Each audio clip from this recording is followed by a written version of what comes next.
శుక్లాంబరధరం విష్ణుం శశివర్ణం చతుర్భుజం ప్రసన్నవదనం ధ్యాయేత్ సర్వవిఘ్నోపశాంతయేత్. గురుర్బ్రహ్మా గురుర్విష్ణుః గురుర్దేవో మహేశ్వరః గురుః సాక్షాత్ పరబ్రహ్మ తస్మై శ్రీగురవే నమః. వ్యాసాయ విష్ణురూపాయ వ్యాసరూపాయ విష్ణవే నమో వై బ్రహ్మనిధయే వాసిష్ఠాయ నమో నమః. కూజంతం రామ రామేతి మధురం మధురాక్షరం ఆరుహ్య కవితాశాఖాం వందే వాల్మీకికోకిలం. శృతిస్మృతిపురాణానాం ఆలయం కరుణాలయం నమామి భగవత్పాదశంకరం లోకశంకరం.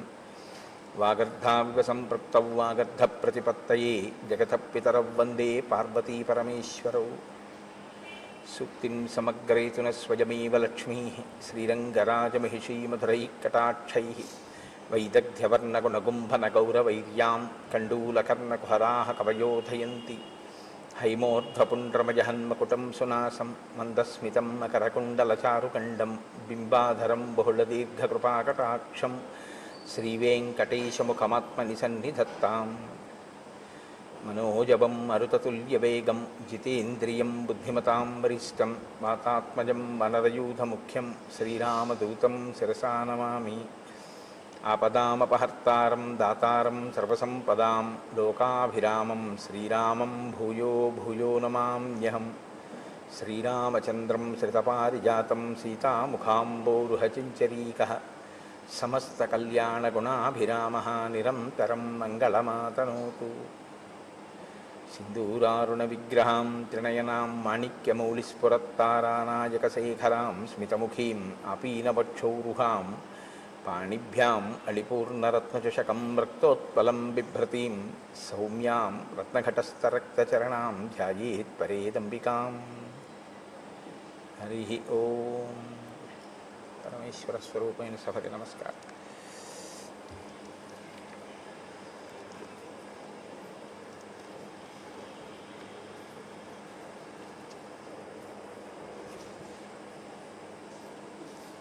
రాజ్యాభిషేకాన్ని పొంది రామచంద్రమూర్తి చేత అనుగ్రహింపబడి తాను జీవితంలో మళ్ళీ పొందలేను అనుకున్న సుఖాల్ని తిరిగి పొంది ఆ సంతోషంతో కాలం గడుపుతున్నటువంటి సుగ్రీవుడు రామచంద్రమూర్తికి మాట ఇచ్చిన ప్రకారంగా 4 నెలలు గడిచిపోయిన తరువాత సీతమ్మ తల్లి అన్వేషణ కొరకు ప్రయత్నించవలసిన వాడు దాని యందు తదేక దృష్టితో ఆ కార్యం మీద ప్రణాళిక రచన చెయ్యడంలో విఫలమయ్యాడు. ఈలోగా శరదృతువు వచ్చేసింది. సమృద్ధార్థంచ సుగ్రీవం మందధర్మార్థ సంగ్రహం అత్యర్థం అసతాం మార్గం ఏకాంతగతమానసం. ఈ శ్లోకాలు సుగ్రీవుణ్ణి ఉద్దేశించి చెప్తున్నట్లుగా ఉంటాయి, కానీ యథార్థానికి సమస్త జీవకోటి యొక్క పరిణామ క్రమంలో జరిగేటటువంటి ఒక పెద్ద దోషాన్ని ఆవిష్కరిస్తూ ఉంటాయి. అది చిట్ట చివరి తీర్పు ఎక్కడుంటుంది అన్న దగ్గర నేను దాన్ని స్పృశించే ప్రయత్నం చేస్తాను. ప్రతి చోట ఆ విషయాన్ని ప్రస్తావన చేయకుండా చిట్ట చివర దీని ముగింపులో దీని సందేశం ఏమిటి అన్నది నేను మీకు ఆవిష్కరించే ప్రయత్నం చేస్తాను. మహర్షి అంటారు, పొందవలసినటువంటి రాజ్యాన్ని పొందినటువంటి వాడై ధర్మము అర్థము ఈ రెండిటినీ పట్టుకోవడంలో విఫలమై ధర్మార్థములను పరిత్యజించినటువంటి వాడై నిరంతరము ఏకాంతమైనటువంటి సుఖమును కోరుకుంటున్నవాడై, అనగా స్త్రీ సంబంధమైన కామోపభోగమునందు అనురక్తిలో తలమునకలవుతూ, అసతాం మార్గం అంటే సత్పురుషులు అనుసరించినటువంటి మార్గమునందు సుగ్రీవుడు ఉన్నాడు. ఇప్పుడు సత్పురుషులు అనుసరించని మార్గంలో సుగ్రీవుడు ఉన్నాడు అంటే ఆయన ధర్మమునందు వైక్లభ్యం లేదు. ఆయన ఏదో వాలి చేసిన పొరపాటు లాంటి పొరపాట్లు చేశాడు అని కాదు, కానీ పురుషార్థములను సమన్వయం చేసుకోవడంలో పొరపాటు పడ్డాడు. సరే, మీరు వింటారు కదా దాని ఎందుకు మహర్షి అలా మాట్లాడతారు అన్నదాన్ని మీరు గమనిద్దురు. కానీ నిర్వృత్త కార్యం సిద్ధార్థం ప్రమదాభిరతం సదా ప్రాప్తవంతం అభిప్రేతాన్ సర్వానేవ మనోరథాన్. ఆయన నిరంతరము కూడా భార్యల యందు అనురక్తి కలిగినటువంటి వాడై సిద్ధార్థం, ఏది తాను పొందాలనుకున్నాడో దాన్ని పొందడం చేత కలిగినటువంటి అతిశయము వలన, ఆ మీదుమిక్కిలిగా ఉన్నటువంటి ఆ సంతోషము చేత అతను ఇతర విషయములన్నింటినీ కూడా విడిచిపెట్టేశాడు. స్వాంచ పత్నీం అభిప్రేతాం తారాంచాపి సమీప్సితాం విహరంతం అహోరాత్రం కృతార్థం విగతజ్వరం. ఆయన తన భార్య అయినటువంటి రుమని పొందాలి అని చాలా కాలంగా అపేక్షిస్తున్నాడు. ఇవాళ వాలి వధ తర్వాత తన భార్యని తాను పొందగలిగాడు. ఇప్పుడు రుమతో పాటుగా వాలి భార్య అయినటువంటి తార కూడా సుగ్రీవుణ్ణే ఆశ్రయించి సుగ్రీవుడి భార్యగా ఆమె మసలుతోంది. నేను మీతో మనవి చేశాను ఈ విషయం. భర్త మరణించిన తరువాత సంధ్యావందనం చేసేటటువంటి అలవాటు ఉన్న వానర జాతిలో ఉన్న స్త్రీ ఆమె కోరుకుంటే ఆయన అన్నదమ్ముల్లో ఎవరినైనా పతిగా స్వీకరించవచ్చు. కాబట్టి ఇప్పుడు తార మళ్ళీ సుగ్రీవుణ్ణి భర్తగా స్వీకరించింది. కాతే కాంతా కస్తే పుత్ర సంసారోయమతీవ విచిత్ర కస్యత్వం తత్కుతయాయాత తత్వం చింతియ తదీయభ్రాత. శంకర భగవత్పాదులు అందుకే అంటారు, ఎవరు భార్య, ఎవరు బిడ్డలు, ఎవరు నువ్వు, ఎవరి కోసం ఎవరు. ఏదో కొద్ది రోజులు ఆ బాధ, ఆ శోకం, ఆ తర్వాత ఎవరి గొడవ వాళ్ళది. 11వ రోజు వచ్చేటప్పటికీ ఆస్తుల పంపకాల దగ్గర గొడవలు, వెళ్ళిపోయిన వాడిని తిట్టడం అన్ని చోట్ల సామాన్యమైనటువంటి విషయం. బీరువాలు తీయడం, తీసిన తర్వాత ఇదే ఈయనుంచింది అని దెబ్బలాడడం ఎన్ని చోట్ల చూడటం లేదు. కాబట్టి స్వాంచ ఆయన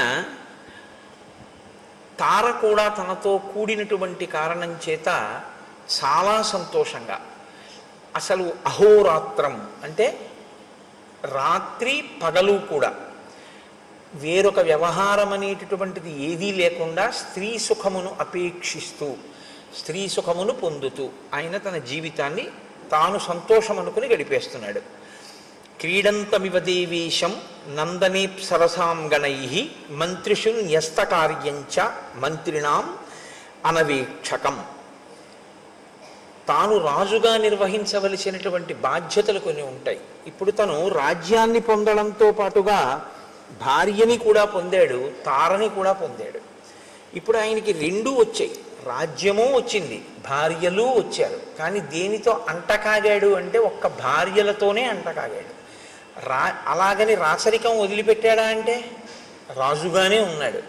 మరి రాజ్యపాలన మంత్రులకు అప్పచెప్పాడు. సరే, మంత్రులకు అప్పచెప్పడం తప్పు కాదు, రాజు మంత్రుల యందు న్యాసం చేస్తాడు, ఆ బుద్ధితో ఉంటాడు. కానీ మంత్రులు తనకేమైనా సమస్య చెప్పవలసి వస్తే మంత్రులకి దర్శనం ఇవ్వడం, ఇది ఇక్కడ ఉంది అసలు సమస్య అంతా. మహర్షి మాట్లాడేటటువంటి మాటలు చాలా గంభీరంగా ఉంటాయి. ఆయన అంత తేలికగా ఏం మాట్లాడరు. ఇంకొకళ్ళ యొక్క ప్రవర్తనని పరిశీలనం చేసి ఆ శ్లోకాన్ని చెప్పేటప్పుడు వాల్మీకి మహర్షి శ్లోకాల్ని జాగ్రత్తగా పట్టుకుంటే మనం ఎలా ఉంటున్నాము అన్నది కూడా మనం పరిశీలనం చేసుకోవాల్సి ఉంటుంది. రెండూ పొందినటువంటి వాడు రెండిటి యందు బుద్ధి పెట్టి ఉంటే, రాజ్యపాలన సక్రమంగా చేసి భార్యల యందు అనురక్తితో ఉంటే అందులో మీరు నేను పెద్ద పట్టించుకోవాల్సిన విషయం, రామాయణంలో శ్లోకం రచన చేయవలసిన అవసరం వాల్మీకి లేదు. ఆయన రాజుగా ఉండి ఆ రాజ్యమునకు సంబంధించిన వ్యవహారములు మంత్రులకు విడిచిపెట్టాడు.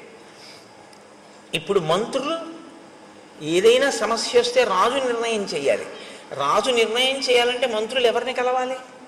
రాజుని కలవాలి. కానీ మంత్రులకి రాజదర్శనం లేదు. ఎందుకు లేదు? అహోరాత్రము తార రుమ ఇతర పత్నులతో తిరుగుతూ ఉంటాడు. తిరుగుతూ ఉండడం వల్ల మంత్రులకి దర్శనం ఇవ్వడు. మంత్రులకే దర్శనం ఇవ్వని వాడు ప్రజలకేం దర్శనం ఇస్తాడు?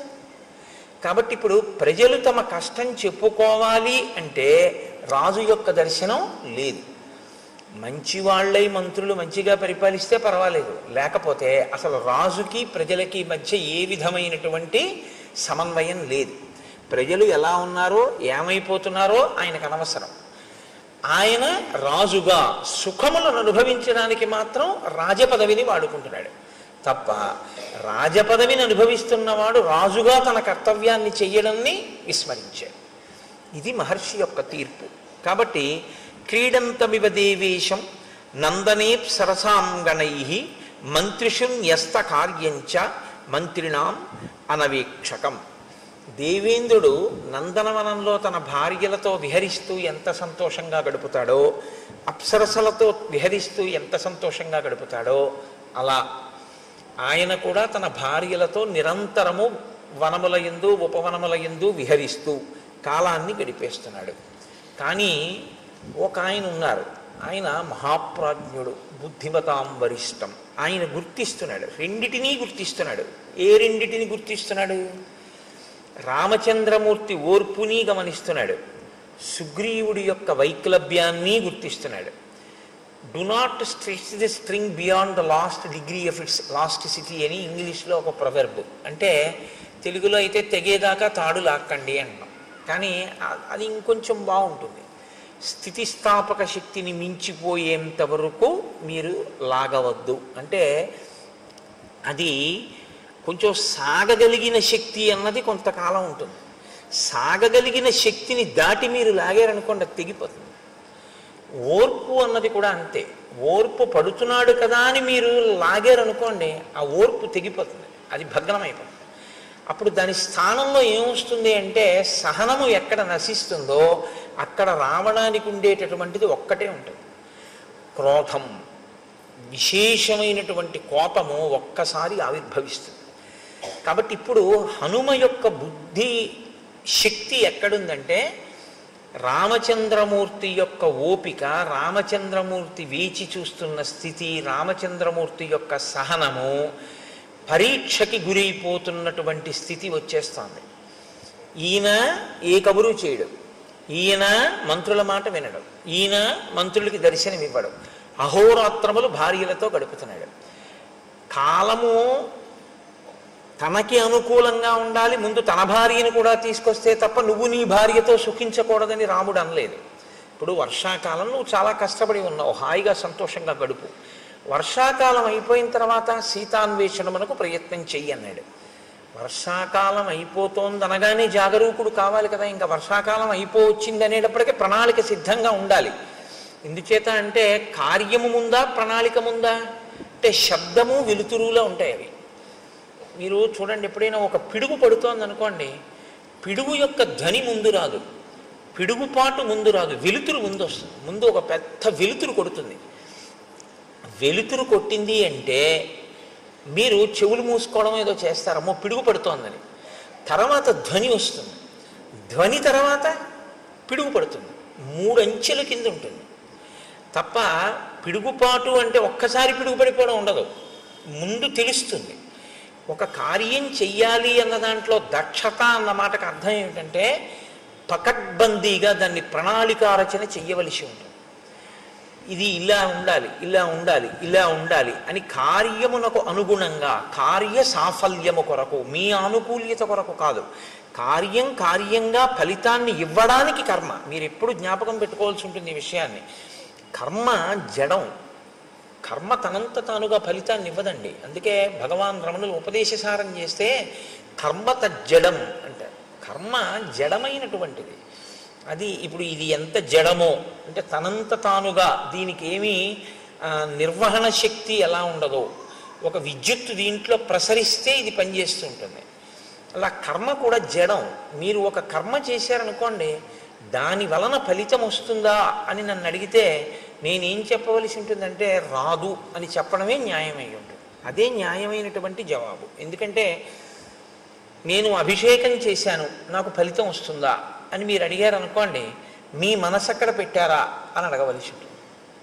మీరు కేవలంగా ఓ నీళ్లు పోయడమో ఓ పాలు పోయడమో చేసినంత మాత్రం చేత మీకు దాని వలన ఫలితం ఏం వచ్చేది. కానీ ఏదో హీనపక్షంలో మీరు ఒక కార్యం చేశారు కాబట్టి, ఏదో అభిషేకం చేశాననేటటువంటి నటన యందు కూర్చున్నాడు కాబట్టి ఏదో కొంత ప్రయోజనం సిద్ధించవచ్చు. కానీ అభిషేక ప్రయోజనం ఎప్పుడు సిద్ధిస్తుందంటే, మీరు భక్తితో మీ మనస్సుని అక్కడ పెట్టినప్పుడు.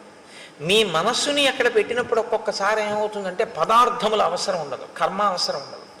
కర్మ మనసు చేసేస్తుంది, మనసుకు ఆ శక్తి ఉంది. అందుకే దానికి స్వప్న వస్తుంది. మనసుకున్న బలం, మనసుకున్న బలహీనత రెండు ఒకటే బలహీనత, అదే బలం.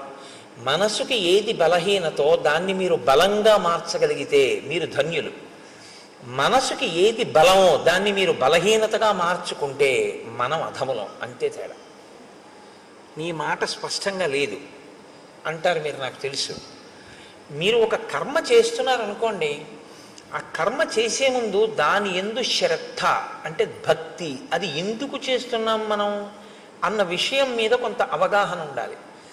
అది దీని కొరకు ఉద్దేశింపబడింది అన్నప్పుడు ఆ కోణంలోనే మీరు దాన్ని చెయ్యవలసి ఉంటుంది తప్ప ఏదో కర్మని కర్మగా చేశారనుకోండి. అన్నవరం సత్యనారాయణ స్వామి వారి వ్రతం 116 గంటలు కూర్చుని చేశాయనుకోండి, మీరు 116 మందిని త్రికరణ శుద్ధిగా చెప్పండి ఎందుకు చేశారు అని అడిగారు అనుకోండి. మేమందరం మా అమ్మాయి పెళ్లి కోసం చేశాం అన్నారు అనుకోండి, ఇప్పుడు చెయ్యకుండా చూస్తున్న ఆయన కూతురు పెళ్లి సెటిల్ అవ్వచ్చు. అదేమిటండి అని మీరు అడగచ్చు. ఈయన నవగ్రహ మంటపాన్ని ఆవాహన చేస్తూ సెల్ ఫోన్ మాట్లాడతాడు. ఇంకేవి పూజ అది వ్రతం కాదు, అది వ్రతభంగం.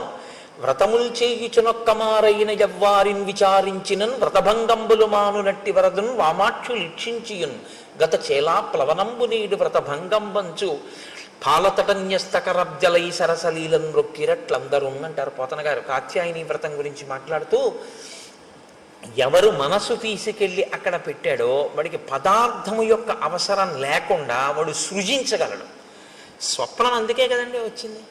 స్వప్నంలో మీ శరీరం ఏమీ వెళ్ళదు, మీ కళ్ళేమీ చూడవు, మీరేం వెళ్ళరు. కానీ స్వప్నావస్థ మీరు జాగృతి యందు ఎలా ఉన్నారు అన్నదానికి ఒక రుజువు. మీరు నిజంగా జాగృతులు అంటే మీ ఇంద్రియములు తెలివిగా ఉండగా, మీ ఇంద్రియములన్నీ ఆ వస్తువునే పట్టుకుని ఉంటే మనసు ఏం చేస్తుందో తెలుసా అండి? మీరు నిద్రపోయినప్పుడు మీ ఇంద్రియాలు ఏం పట్టుకున్నాయో దాన్నే మీకు చూపిస్తుంది, ఇంకొక దాన్ని చూపించదు. నేను రామాయణం మీద తదేక దృష్టితో ఉండి రామాయణం చెప్తున్నాను అనుకోండి, నాకు రాత్రి కళ ఏం రావాలంటే సీతారాముల యొక్క పాదార్చన నేను చేస్తున్నట్టు కళ వస్తే నేను చెప్పిన రామాయణానికి నేను సిద్ధి పొందుతున్నాను అని గుర్తు. ఎందుకని? నాకు నిజంగా రామాయణం చెప్పేటప్పుడు ఆ సీతారాముల మీద అంత భక్తి విశ్వాసాలతో నా మనసు పొంగిపోయినది నిజమైతే, నేను రామాయణం చదువుకునేటప్పుడు అంత భక్తితో అంత ప్రీతితో నేను చదువుకుని నాకు ఎప్పుడూ ఆ రాముడే ఆ సీతమ్మే జ్ఞాపకానికి వస్తే నా కలలో మనసు ఏం చేస్తుందంటే, ఈ కన్ను చూడనిది, ఈ చెవి విననిది, ఈ చెయ్యి ముట్టుకోవడానికి పక్కన లేని తులసి దళాల్ని తీసుకొచ్చి సీతారాముల పాదములను రాత్రి నా కన్నుల ముందుంచుతుంది. కదలని ఈ చెయ్యి కదిలి, కదలని అంటే బాహ్యంలో కదలని చెయ్యి ఆంతరమునందు కదిలి అక్కడ లేని తులసి దళాల్ని తీసి ఆయన పాదముల మీద వేస్తుంది. అలా వేసింది అంటే ఖచ్చితంగా నువ్వు రామానుగ్రహాన్ని పొందుతున్నావు అని గుర్తు. ఎప్పుడు పొందింది అలాగా? ఓ కళ నువ్వు రా, నాకు సీతారాముల కల్లోకి రావాలి, నేను కల్లో సీతారాముల పాదాల మీద తులసి దళాలు వెయ్యాలని మీరు సంకల్పం చేసి పడుకోండి, వస్తుందేమో? రాదు. మీరు దేన్ని చూశారో ఎక్కువ మీ బుద్ధి దేని మీద ఉందో దాన్ని పట్టుకుంటుంది మనసు. పట్టుకుని దాన్ని సృష్టిస్తుంది, కల్లో సృష్టించి తీసుకొస్తుంది. ఆ తీసుకురావడం కూడా ఎలా తీసుకొస్తుందో తెలుసా అండి? మనసుకున్న చాలా గొప్ప బలం అదే. క్షేత్రాన్ని సృష్టించేస్తుంది. మీరు క్షేత్రానికి వెళ్ళక్కర్లేదు, క్షేత్రాన్ని మీలోకి తెస్తుంది. జాగృతిలో మీరు క్షేత్రంలోకి ఎడతారు. మీరు బాగా పట్టుకోవాలి అంటే, ఇప్పుడు నేను జాగృతిలో ఉన్నాను అనుకోండి, నేను లేచి ఉన్నాను అంటే నా ఇంద్రియములు లేచి ఉన్నాయి, నా కళ్ళు చూస్తున్నాయి, నా చెవులు వింటున్నాయి, నా స్పర్శ తెలుస్తోంది. దీన్ని జాగృతి అంటారు. జాగృతిలో నేను అంటే ఇంద్రియములతో శరీరముతో క్షేత్రంలోకి ఎడతాను. మీకు ఉదాహరణ చెప్పాలంటే, ఇవాళ సోమవారం కదండి, ఇప్పుడు నేను ఇవాళ సాయంకాలం సోమవారం కాళహస్తి వెళ్దాం అనుకున్నాను అనుకోండి, కాళహస్తి క్షేత్రంలోకి నేను నా శరీరంతో ఇంద్రియాలతోటి పెడతాను. స్నానం చేసి ఏదో పంచి కట్టుకుని గుళ్ళోకి పెడతాను, మారేడు దళాలు అట్టుకుని వెళ్ళి నా మనసు మగ్నమైపోయింది అనుకోండి. మనసు యొక్క శక్తి ఏమిటో తెలుసా అండి? శ్రీకాళహస్తిని మీలోకి తీసుకొస్తుంది. మీరు శ్రీకాళహస్తిలోకి వెళ్ళడం జాగృతిలో, శ్రీకాళహస్తి మీలోకి రావడం స్వప్నంలో. దేని శక్తి చేత? మనస్సు యొక్క శక్తి చేత. మీరు ఇలా దేవాలయంలోకి వెళ్ళి ఎడం పక్కకి తిరిగి ఆ పెద్ద గణపతి మూర్తిని చూసి ఇలా 2 శూలాలు పెట్టినటువంటి చెంగల్వరాయ సన్నిధి అని ఆ సుబ్రహ్మణ్యుణ్ణి చూసి మెట్లు దిగి ఎడంచేతి పక్కన ఉన్నటువంటి దేవతామూర్తుల్ని చూస్తూ కుడిపక్కకి తిరిగి లోపలికెళ్ళి నవగ్రహ కవచం కట్టుకున్నటువంటి చతురస్రాకారపు పొడుగ్గా ఉన్నటువంటి పెద్ద శివలింగం పక్కన ప్రమిదిలో వెలుగుతున్నటువంటి దీపం గాలికి ఇలా కొట్టుకుంటుంటే అదే వాయులింగం అనుకుని అంతరాలయంలోకి వెళ్ళి చూస్తే గోడలో మహానుభావుడు ఆ భక్త కన్నప్ప ఉంటే, ఆహా కన్నప్ప నీ అదృష్టం కదయ్యా, నీ భక్తి ఇక్కడికి చేరావనుకుని మీరు మారేడు దళాలు పుచ్చుకొని దేవాలయం వెనక్కి తిరిగితే వెనక గోడ మీద ఆవిర్భావలింగం ఉంటుంది. అంటే శివలింగం ఉండి శివలింగం ఇలా కోసినట్టుగా ఉండి అందులోంచి శివుడు కనపడతాడు, తల కనపడదు, పాదాలు కనపడవు. అంటే ఏ పరమాత్మ యొక్క కింది భాగాన్ని పై భాగాన్ని నువ్వు తెలుసుకోలేవో, అనంతమై ఉన్నాడో, అనంతమైనటువంటి పరమాత్మ చేత పరివ్యాప్తమైన లింగస్వరూపమై బ్రహ్మాండమంతా ఉంది అని తెలుసుకోదగినటువంటి ఆవిర్భావలింగాన్ని దేవాలయం వెనకాతల చూసి మీరు వెళ్ళేటప్పుడు ఆ కుడి చేతి పక్కన మొదట ప్రదక్షిణ మార్గంలోనే ఆ దుర్గమ్మ తల్లిని చూసి వెనక ఆవిర్భావలింగం, మళ్ళీ కుడిపక్కకి తిరిగితే మీ కుడి చేతి వైపు కోష్ట గణపతి, మీరు అలా తిరిగి వచ్చి మళ్ళీ శివలింగాన్ని చూసి అలా బయటికి వెళ్ళి కుడి చేతి పక్కకి తిరిగి నడుస్తుంటే వేదిక మీద నల్లటి గుడ్డలు దీపాలు వెలిగించి పట్టుకెళ్ళి అక్కడ పెట్టేటటువంటి శనీశ్వరమూర్తి దగ్గర నుంచి వెంకటేశ్వరుడు, కనకదుర్గమ్మ వారు, మళ్ళీ మీరు ఇలా కుడిపక్కకి తిరిగితే అరుగు మీద 63 మంది నాయనార్లు, నాయనార్లను దాటిన తర్వాత ఎడం పక్కన మార్కండేయలింగం, మార్కండేయలింగం దాటి మీరు కొంచెం ముందుకెళ్ళి కుడిపక్కకి తిరిగితే ఓ చిన్న గుడిలా ఉండి అందులో ఓ శివలింగం, మీకు అనురక్తి ఉంటే కాసిన తుమ్మిపూలు మారేడు దళాలు పట్టుకెడితే మీ చేత్తో మీరు మార్కండేయలింగం మీద శివలింగం మీద మీరు పూజ చేసుకోవచ్చు. శ్రీకాళహస్తిలో మీరు అక్కడ మెట్లు దిగి ఇలా కిందకి ఎదురుగుండా చూస్తే నిలబడి ఉన్నటువంటి జ్ఞానప్రసూనాంబ, పెద్ద కిరీటం, అమ్మవారి కిరీటంలో ఉన్నటువంటి పెద్ద మణి, ఆ తల్లి యొక్క స్వరూపం, ఆవిడ కట్టుకున్న చీర, ఇంత పెద్ద కుంకం చాలలు బొట్టు పెట్టుకున్నటువంటి వృద్ధ అర్చకుడు, ఆయన తీసుకెళ్ళి అమ్మవారికి కుంకుమార్చన చేసి ఉండడం వల్ల ఆయన అరికాళ్ళు కూడా ఎర్రపడిపోయి అంచులు కూడా కుంకంతో ఎర్రబడి, ఆయన కూర్చున్నప్పుడు పృష్ఠభాగం పంచ ఉత్తరీయం కూడా కుంకం అంటుకుపోయి, ఆయన అరిచేతులన్నీ కుంకంతో ఉండి ఆయన నీరాజనం తీసుకొచ్చి మీకు ఇస్తే మీరు నీరాజనం తీసుకుని పువ్వులు తీసుకొని అమ్మవారి ఆలయానికి ఇలా ప్రదక్షిణం చేసి బయటికి వస్తూ ఉంటే అభిషేకం టిక్కెట్ ఉన్న వాళ్ళకి ఉత్తరీయాలు వేస్తున్నటువంటి ప్రదేశం, ఆ ఎడంచేతి పక్కన ఉన్నటువంటి స్వామివారి ఊంజల్ మంటపం, అక్కడ ఉన్నటువంటి ఆ అద్దాల మంటపం, అది చూసి మీరు బయటికి వచ్చి మళ్ళీ ఇలా కుడి చేతి పక్కకి తిరిగి కుడిపక్క మెట్లెక్కితే ఒక చోట గీసినటువంటి వృత్తంలో నిలబడి చూస్తే మీకు ఎదురుగుండా కాళహస్తీశ్వరుని యొక్క శిఖర దర్శనం, ఇంకొక వృత్తంలో నిలబడి మీరు ఇలా చూస్తే అమ్మవారి శిఖర దర్శనం, ఇంకొక వృత్తంలో నిలబడి మీరు చూస్తే కొండ మీద ఉన్నటువంటి కన్నప్ప గుడి దర్శనం, యమధర్మరాజ ప్రతిష్ఠిత లింగం, అది దాటిటొస్తే ధర్మరాజ ప్రతిష్ఠిత లింగం అన్నట్టుగా ఉన్నటువంటి ఆ స్ఫటిక స్వరూపం, మీరు మళ్ళీ కుడిపక్కకి తిరిగితే కన్నప్ప లింగం అరుగు మీద, ఇలా కుడిపక్కకి తిరిగి చూస్తే దక్షిణాభిముఖంగా దక్షిణామూర్తి, అద్భుతమైన అలంకారంతో ఉన్న స్వామి, మీరక్కడ కింద పడి నమస్కారం చేసి ఎడం పక్కకి తిరిగి రాజద్వారంలోంచి బయటికి వెడితే ఎడం పక్కన ప్రసాదాల కౌంటరు, ముందుకెడితే నిత్యాన్నదానం, మళ్ళీ కుడిపక్కకి తిరిగితే ఓ పెద్ద ఏనుగు, అక్కడ టిక్కెట్లు అమ్మేటటువంటి ప్రదేశం, సహస్రలింగార్చన, రాహుకేతువుల పూజా టిక్కెట్లు అమ్మేటటువంటి స్థలం, ఆ మంటపం, ఆ బయటికి వెళ్ళిపోతుంటే అక్కడ ఏదో రకరకాల తైలాలు అమ్మేటటువంటి షాపులు, విభూతి మారేడు దళాలు పువ్వులు తుమ్మి పూలు అమ్ముతున్నటువంటి కొట్లు, ఆ బయటికి వస్తుంటే ఎడం పక్కన సుబ్రహ్మణ్యుడు, ఎదురుగుండా కాశీ విశ్వేశ్వరుడు, ఆ బయటికి వచ్చి అరుగు మీద ఆ కొబ్బరికాయలు వరుసగా అవన్నీ చూస్తూ మీరు అక్కడికి వచ్చి మళ్ళీ మీ చెప్పులు మీరు తీసుకుని మీరు అలా ముందుకెడితే ఒక్కసారి ఇక్కడే కదే పుష్పగిరి మఠం లోపలికి వెళ్ళి కాళ్ళు కడుక్కుని టిఫిన్కి వెడదామంటే లేదు లేండి పిల్లలు ఆకలేస్తోంది అంటున్నారు, ఈ శరవణ భవన్ బాగుంటుందంటే ఇందులో టిఫిన్ తిందామని భారీ అంటే శరవణ భవన్లోకి వెళ్ళి కూర్చున్న తర్వాత ఏమి ఇమ్మంటారు అని సర్వర్ అడిగితే మీకు తెలివి వచ్చింది అనుకోండి, ఇప్పుడు కాళహస్తి మీలో ఉందా, మీరు కాళహస్తిలో ఉన్నారా? మీ యందు కాళహస్తి ఉంది, మీలోకి కాళహస్తి చేరింది శ్రీకాళహస్తి. ఇది మనస్సు యొక్క శక్తి. మనస్సు జాగృతి యందు బాగా దేన్ని పట్టుకుంటుందో దాన్ని సంకల్పంతో మీలోకి తీసుకొచ్చేయగలదు. అది వచ్చింది అని కూడా ఎవ్వరికీ తెలియదు లోకంలో. మీరు శ్రీకాళహస్తి వెళ్తే తెలుస్తుంది. మీలోకి శ్రీకాళహస్తిని తెచ్చేసుకోగలిగిన శక్తి మీకు వచ్చేసింది అనుకోండి, ఆయనలోకి శ్రీకాళహస్తిని తెచ్చేసుకుని ఆయన శ్రీకాళహస్తిలో ఉన్న శివలింగాన్ని అర్చిస్తున్నాడు, కూర్చున్నట్టున్నాడు. కానీ ఆయనలోకి శ్రీకాళహస్తి వచ్చి ఉంది అన్న విషయం కూడా ఎవరికీ తెలియదు. ఇప్పుడు మనసుకి శక్తి ఉందా లేదా? మనసు యొక్క బలం ఇదే, బలహీనత ఇదే. మీరు దాన్ని బాగా శిక్షణ ఇస్తే దేన్నైనా మీలోకి తెస్తుంది. మీరు ఏ శిక్షణ ఇవ్వకపోతే దాని ఇష్టం వచ్చి నువ్వు పట్టుకున్న తిరిగి అవన్నీ తీసుకొచ్చి మీలో పెడుతుంది. అదే బలహీనత. దాన్ని మీరు మార్చగలిగితే అదే దాని బలం. ఇప్పుడు నేను అన్న మాట మీరు బాగా పట్టుకున్నారనుకుంటున్నాను. మీరు వాడుకోవడంలో ఉంటుంది ఆ సాధనాన్ని.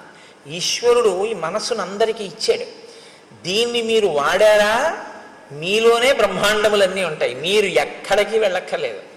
మార్నింగ్ వాక్ చేస్తూ మీరు అలా తిరుగుతూ మీరు ఇవాళ నేను 7 నదులలో స్నానం చేస్తానంటే చెయ్యొచ్చు. నేను ఇవాళ 7 క్షేత్రాలని చూస్తాను అనుకుంటే మార్నింగ్ వాక్ చేస్తూ మీరు 7 క్షేత్రాలని చూడొచ్చు. మీరు పైకి శరీరం తిరుగుతూ ఉంటుంది. మీరు శృంగేరి వెళ్ళిపోయి శృంగగిరిలో ఉన్నటువంటి శారదాంబ దేవాలయాన్ని, ఆ విద్యాశంకరుల దేవాలయాన్ని, తుంగా నదిని, కప్పకి నీడపట్టిన పాము స్నానం, చేపలు మరమరాలు వేసినట్టు మీరు స్నానం చేసి మీరు ఆ వారధి దాటి ఆ పాములుంటాయి జాగ్రత్త అని బోర్డులో ఉన్న వనంలోంచి వెళ్ళి ఎదురుగుండా చంద్రశేఖర భారతీ స్వామి మొదలైన మహాపురుషుల యొక్క సన్నిధానాలు చూస్తూ ఎడం పక్కకి తిరిగి పూర్వం ఉన్నటువంటి గురువులందరూ కూడా అక్కడ ఉండే అభిషేకాలు కూడా చేస్తే ఇరుగ్గా ఉన్నటువంటి ప్రాంగణంతో కూడుకున్న గురునివాస్ని, ఆ పక్కన ఉన్న విశాలమైన భవంతిని, అందులో ఉన్న పెద్ద హాల్ని, అక్కడ పెట్టినటువంటి శంకరాచార్యుల వారిని, స్వామివారికి బహూకరింపబడిన పెద్ద తంజావూరు వీణ, వాటినన్నింటినీ మీరు చూస్తూ శంకర భగవత్పాదులు, వారి శిష్యులు, ఆ గోడలు, వేదిక, తెర తీసేటప్పటికి వచ్చి కూర్చున్న భారతీ తీర్థస్వామి,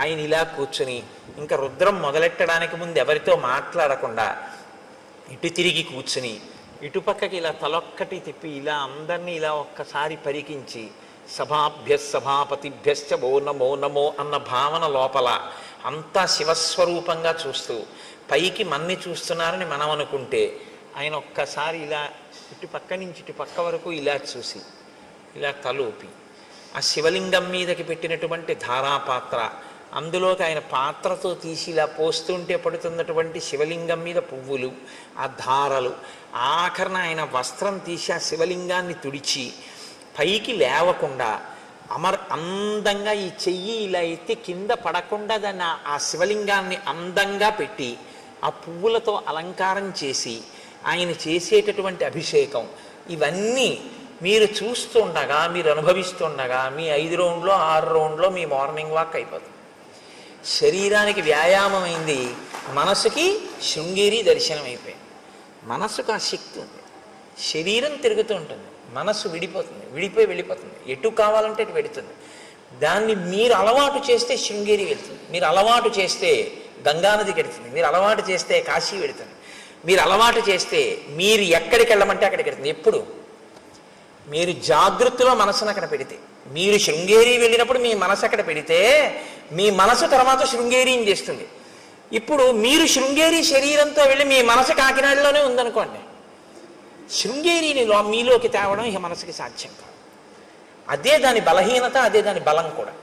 ఇప్పుడు మీరు దాని బలాన్ని బలంగా మీరు వాడుకోగలిగితే అది మీకు ప్రయోజకత్వాన్ని సాధించి పెడుతుంది. అది మీకు చేత కాకపోతే ఆ మనసే బంధనానికి గురి చేస్తుంది. అందుకే మన ఏవ మనుష్యానాం కారణం బంధమోక్షయో అంటాడు పరమాత్మ గీతాచార్యుడు. కేవలం మనస్సే, ఒకడు బంధింపబడుతున్నాడు, ఒకడు మోక్షం వైపుకి వెళ్ళిపోతున్నాడు. మీరు ఒకటి గుర్తుపెట్టుకోండి, కట్టాలన్నా విప్పాలన్నా తాడు తప్ప ఇంకోటి ఉండదు కట్టడానికి విప్పడానికి. మీరు ముందు ఇట్నుంచి తిప్పి చుట్టేస్తే కట్టు, ఇట్నుంచి తిప్పి చుట్టేసినా కట్టే. ఇప్పుడు నన్ను ఇలా కట్టేయండి అన్నారు అనుకోండి, ఓ తాడు తీసుకొచ్చి ఇలా తిప్పేసినా నన్ను కట్టేసినట్టే, ఇలా తిప్పేసినా నన్ను కట్టేసినట్టే. కట్టినా తాడే, విప్పాలంటే మీరు ఎటు కట్టారో దానికి వ్యతిరేక దశలో తిప్పేయడమే తాడు. ఇట్నుంచి కట్టారనుకోండి, ఇట్నుంచి తిప్పేస్తే విప్పేశారు. వ్యతిరేక దిశలో తిప్పితే విప్పడం, మీరు కట్టాలనుకున్నది ఏ దిశలో కావాలంటే అటు తిప్పితే కట్టడం. కట్టినా విప్పినా చెయ్యి తిప్పడంలో ఉంది. మీరు ఎటు తిప్పి ఒకలా తిప్పితే కట్టు, ఒకలా తిప్పితే విప్పడం. ఆ తాడు మాత్రం అదే. కట్టుకోవడం విప్పుకోవడం మీ చేతిలో, కట్టుకున్నా విప్పుకున్నా మీ ఇష్టం. ఈశ్వరుడు మనస్సుని ఇచ్చేశాడు అంతే, తాడు మీకు ఇచ్చాడు. ఇది ఆశ్రమాన్ని ధన్యం చేసుకోవడం అంటారు. ఎందుకు ఎడుతున్నావు గృహస్థాశ్రమంలోకి? ఆవిడ నువ్వు కలిసి తరించడానికి.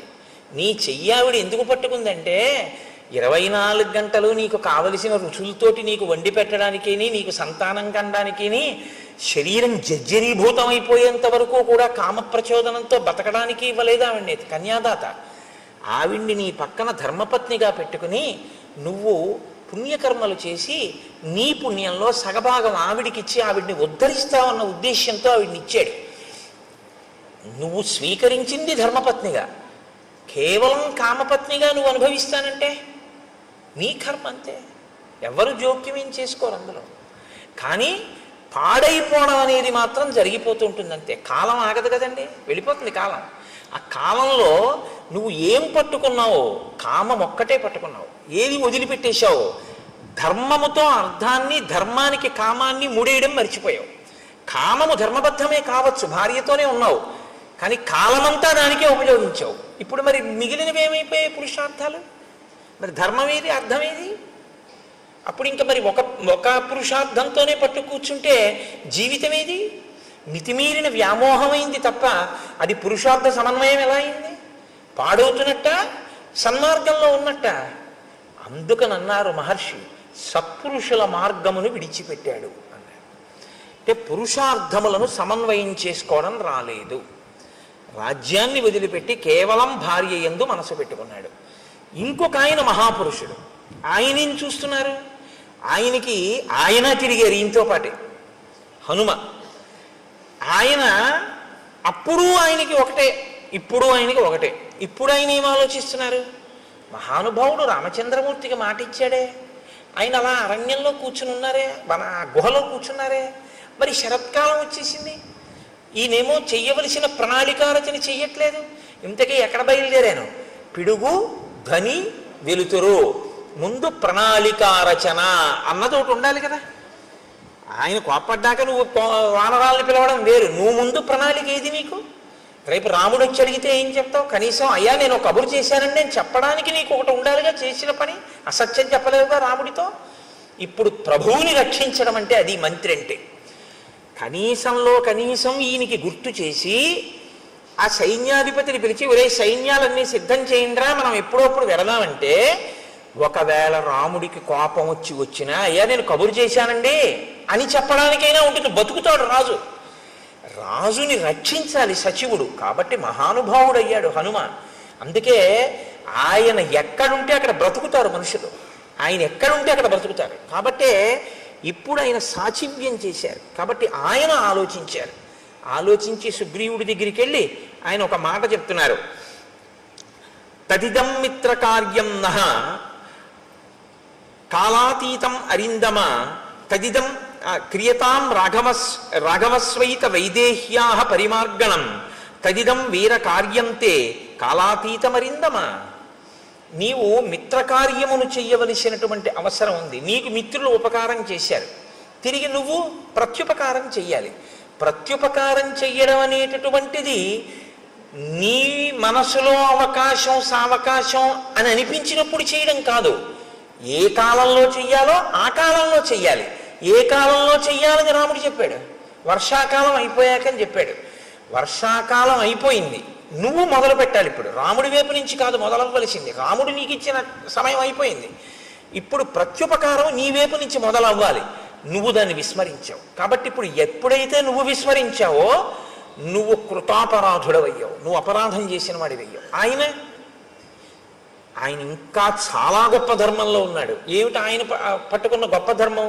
నచ కాలం అతీతంతే నివేదయతి కాలవిత్ త్వరమానోపి సన్ ప్రాజ్ఞ తవ రాజన్ వశానుగ.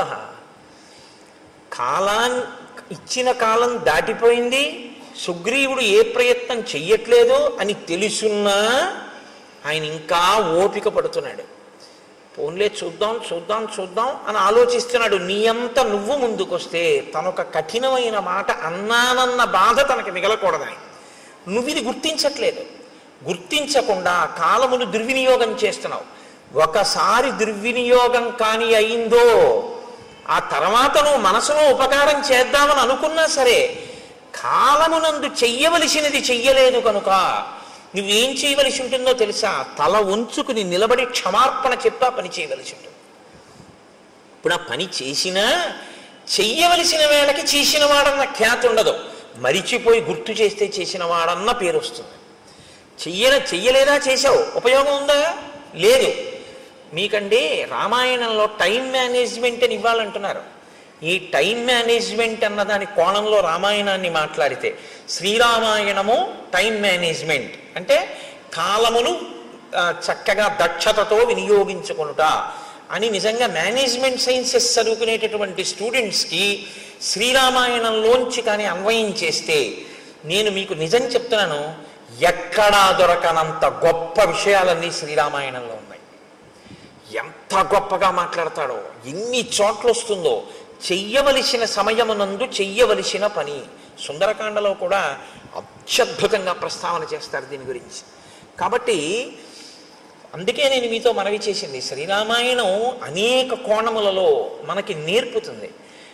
వ్యామోహాలకి లొంగిపోకుండా చెయ్యవలసిన సమయానికి చెయ్యవలసిన పనికి టక్కన లేచిపోగలిగిన శక్తి ఎక్కడి నుంచి వస్తుందంటే రామాయణంలోంచే వస్తుంది.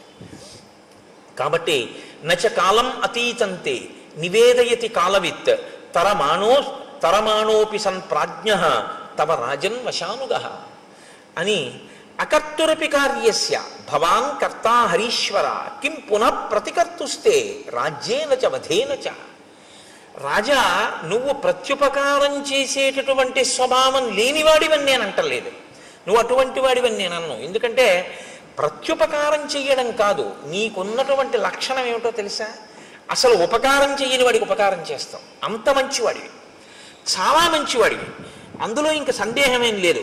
భవాన్ కర్తా హరీశ్వర, ఓ వానరరాజా, నువ్వు అటువంటి ఉపకార బుద్ధి కలిగిన వాడివి. కానీ కిం పునః ప్రతికర్తుస్తే రాజ్యేనచ వధేనచ, రెండు గొప్ప కార్యములు నీకు చేశాడు రాముడు.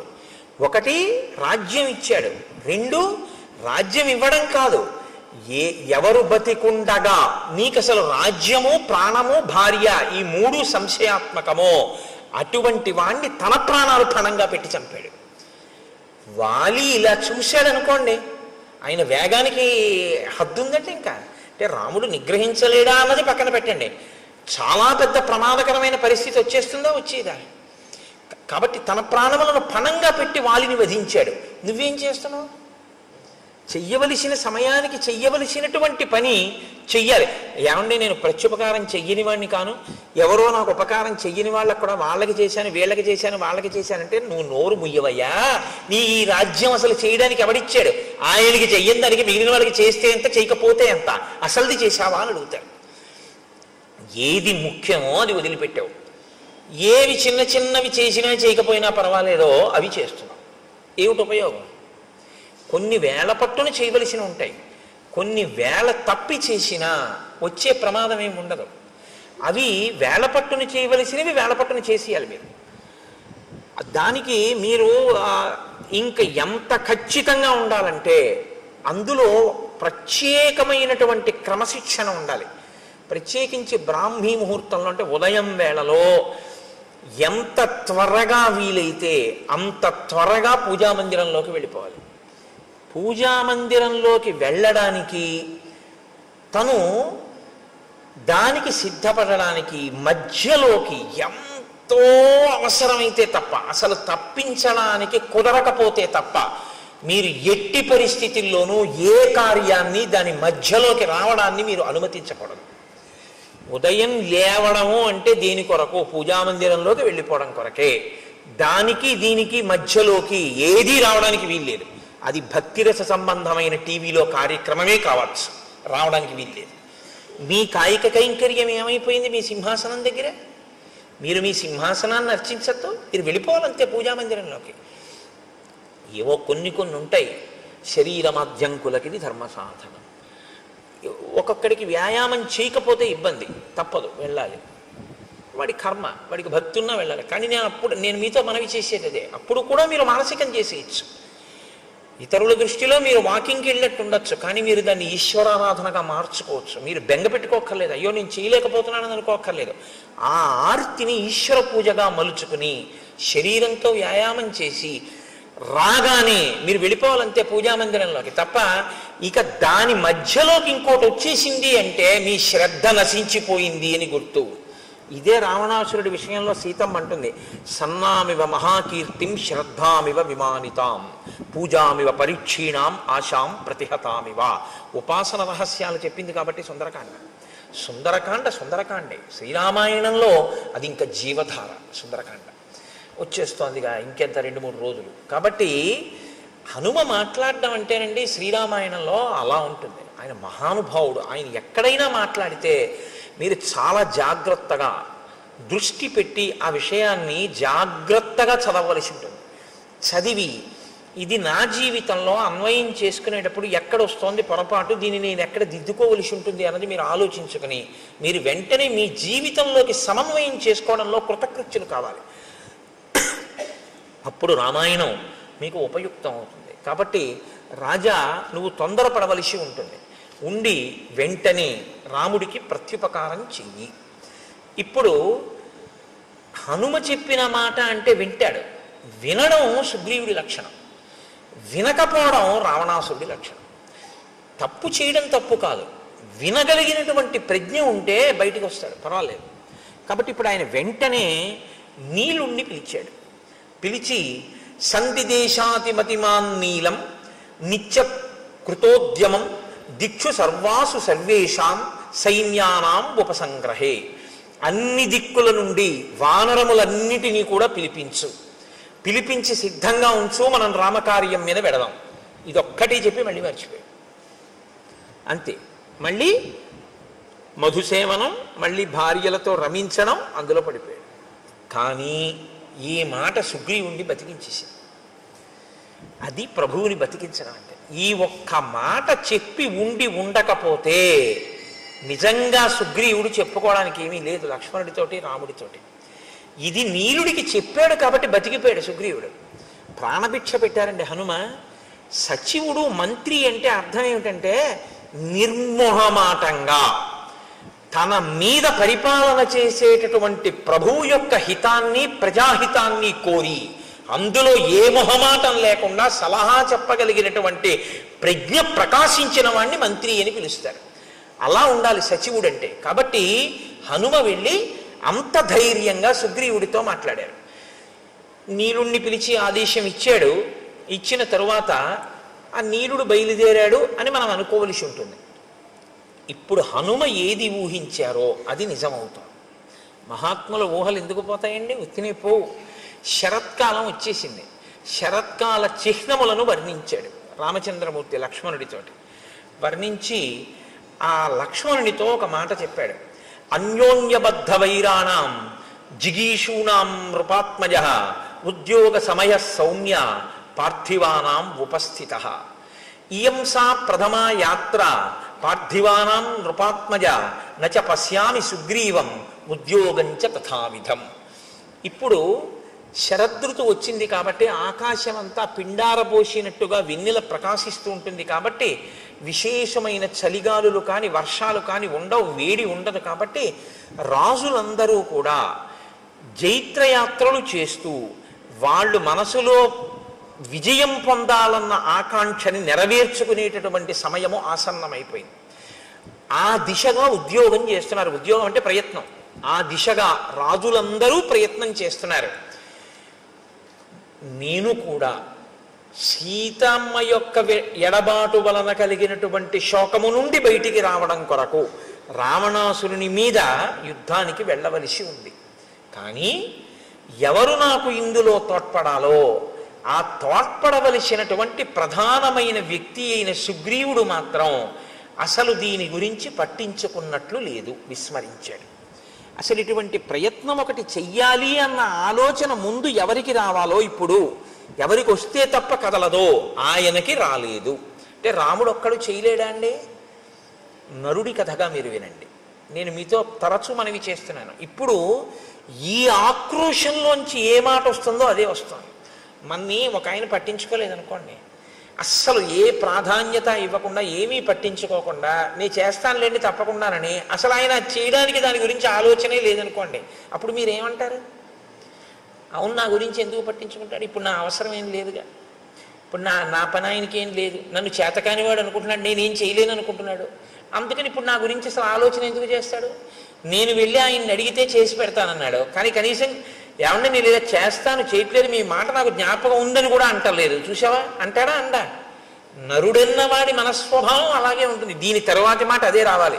అలా రాకుండా ఏదో త్రికాల వేదిలా, వశిష్ఠుల్లా, విశ్వామిత్రుల్లా, నాకు తెలుసు నీలుణ్ణి పంపించాడు, ఆ తర్వాత వ్యామోహంలోంచి బయటకు వస్తాడు, ఇలా మాట్లాడాడు అనుకోండి, నరుడు అవడు. నేను అందుకే మీకు తరచు మనవి చేస్తుంటాను, శ్రీరామ కథ నరకథ. ఒక నరుడు ఎలా ప్రవర్తిస్తాడో అలాగే మాట్లాడతాడు అని చెప్తుంటాను. కాబట్టి ఆయన అన్నాడు, అనాదో హృతరాజ్యోయం రావణేన చ దర్శిత దీనో దూరగృహ కామి మాం చైవ శరణంగతః. లక్ష్మణ, సుగ్రీవుడు ఏమనుకుంటున్నాడో తెలుసా?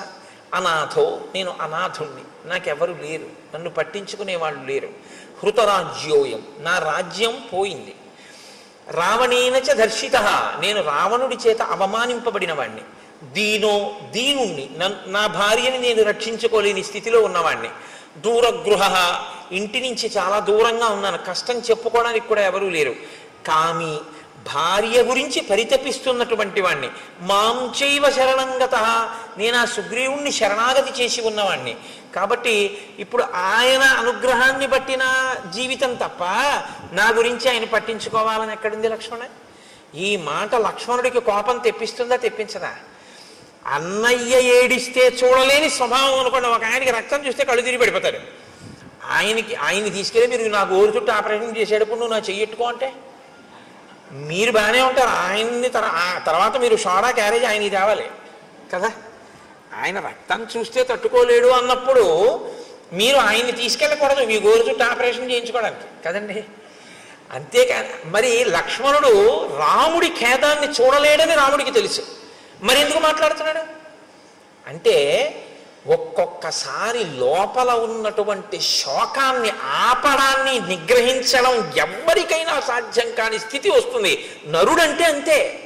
మనుష్యుడు అన్న మాటకు అర్థం ఏమిటంటే నిగ్రహించలేనంత బాధ కలుగుతుంది.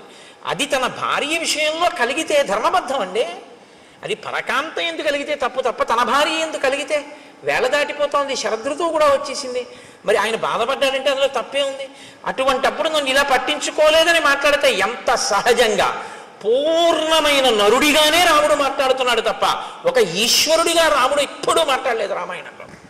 కాబట్టి ఇత్యేతై కారణై సౌమ్య సుగ్రీవస్య దురాత్మనః అహం వానరరాజస్య పరిభూతః పరంతప. అదిగో ఆ దురాత్ముడైనటువంటి సుగ్రీవుడున్నాడే, నన్ను పట్టించుకోకుండా ఇలా అవమానిస్తున్నాడు. నేను ఈ ఊరు బయట పర్వత గుహలో ఇలా పడున్నాను. తం ప్రవిశ్యచ కిష్కింధాం బ్రూహి వానరపుంగవం మూర్ఖం గ్రామ్య సుఖే సక్తం సుగ్రీవం వచనాన్ మమ. నువ్వు కిష్కింధా నగరంలోకి వెళ్ళు, అంతఃపుర ప్రవేశం చేయి, ఆ సుగ్రీవుడి దగ్గరికి వెళ్ళు. గ్రామ్య సుఖం అంటే కేవలము కామోపభోగమే జీవితానికి ప్రయోజనంగా బతుకుతున్నటువంటి ఆ సుగ్రీవుడి దగ్గరికి వెళ్ళి వచనాన్ మమ, నా మాటగా చెప్పు. అర్ధినాం ఉపపన్నానాం పూర్వంచా వ్యపకారిణాం అశాం సంసృత్యయో హంతి సలోకే పురుషాధమః. మిత్రులైన వారి దగ్గర ఉపకారాన్ని పొంది ప్రత్యుపకారం చేస్తానని మాట ఇచ్చి చెయ్యవలసిన ప్రత్యుపకారాన్ని చెయ్యకుండా వేళ దాటిపోయినా దాని గురించి పట్టించుకొని వాడెవరున్నాడో వాడిని పురుషాధముడు అని లోకం పిలుస్తుంది. శుభం వా యది వా పాపం యోహి వాక్యం ఉదీరితం సత్యేన ప్రతిగృహ్ణాతి స వీర పురుషోత్తమః. ఆ చేసేటటువంటిది పాపమా పుణ్యమా అన్నది కూడా పక్కన పెట్టి మిత్రుడికి ఇచ్చినటువంటి మాటకి కట్టుబడి ఆ కార్యం చెయ్యడానికి ప్రయత్నించేవాడెవడో వాణ్ణి పురుషోత్తముడు అని పిలుస్తారు. కృతార్థాహ్య కృతార్థానాం మిత్రాణం న భవంతి తాన్ మృతానపి క్రవ్యాదాహ కృతఘ్నాన్ నోపభుంజతే. ఎవరు మిత్రులు చేసిన ఉపకారము వలన తాను గట్టెక్కి మిత్రుణ్ణి గట్టెక్కించడానికి ఉపకారం చెయ్యవలసిన సమయంలో ఉపకారం చెయ్యకుండా ముఖం చాటేసి తిరిగి జీవితాన్ని వెళ్ళబుచ్చుకునే ప్రయత్నం చేస్తాడో అటువంటి వాడు మరణించిన తరువాత వాడి శరీరాన్ని కుక్కలు కూడా ముట్టుకోవు అని చెప్పు. నూనం కాంచన పృష్టస్య వికృష్టస్య మయారణే ద్రష్టుం ఇచ్చతి చాపస్య రూపం విద్యుద్గణోపమం. బంగారు మొనలతో ఉన్నటువంటి నా ధనస్సుని పట్టుకుని నేను మళ్ళీ యుద్ధభూమిలో నిలబడి వింటినారిని విప్పి ధనస్సుని వంచి వింటినారిని కట్టి నా అక్షయ బాణ తూణీరంలోంచి మెరిసిపోతున్న బంగారు బాణాన్ని వింటినారిని టంకారం చేసి బాణమును తొడిగి ప్రయోగించడానికి సిద్ధపడినప్పుడు వచ్చేటటువంటి పిడుగుల ధ్వనిని వినాలని సుగ్రీవుడు కోరుకుంటున్నాడేమో కనుక్కో. అంటే విడిచిపెట్టడానికి సిద్ధంగా లేనని చెప్పు. ఎంత మర్యాదగా ఉంటుందో చూడండి ఆ మాట. నిన్ను చంపేస్తాను అనడు, నా బాణపు అల్లెత్రాడు కట్టి బాణప్రయోగం చేయడానికి సిద్ధంగా ఉన్నప్పుడు నేను చేసేటటువంటి ధనుష్టంకారాన్ని యుద్ధభూమిలో వినాలనుకుంటున్నాడా అడుగు.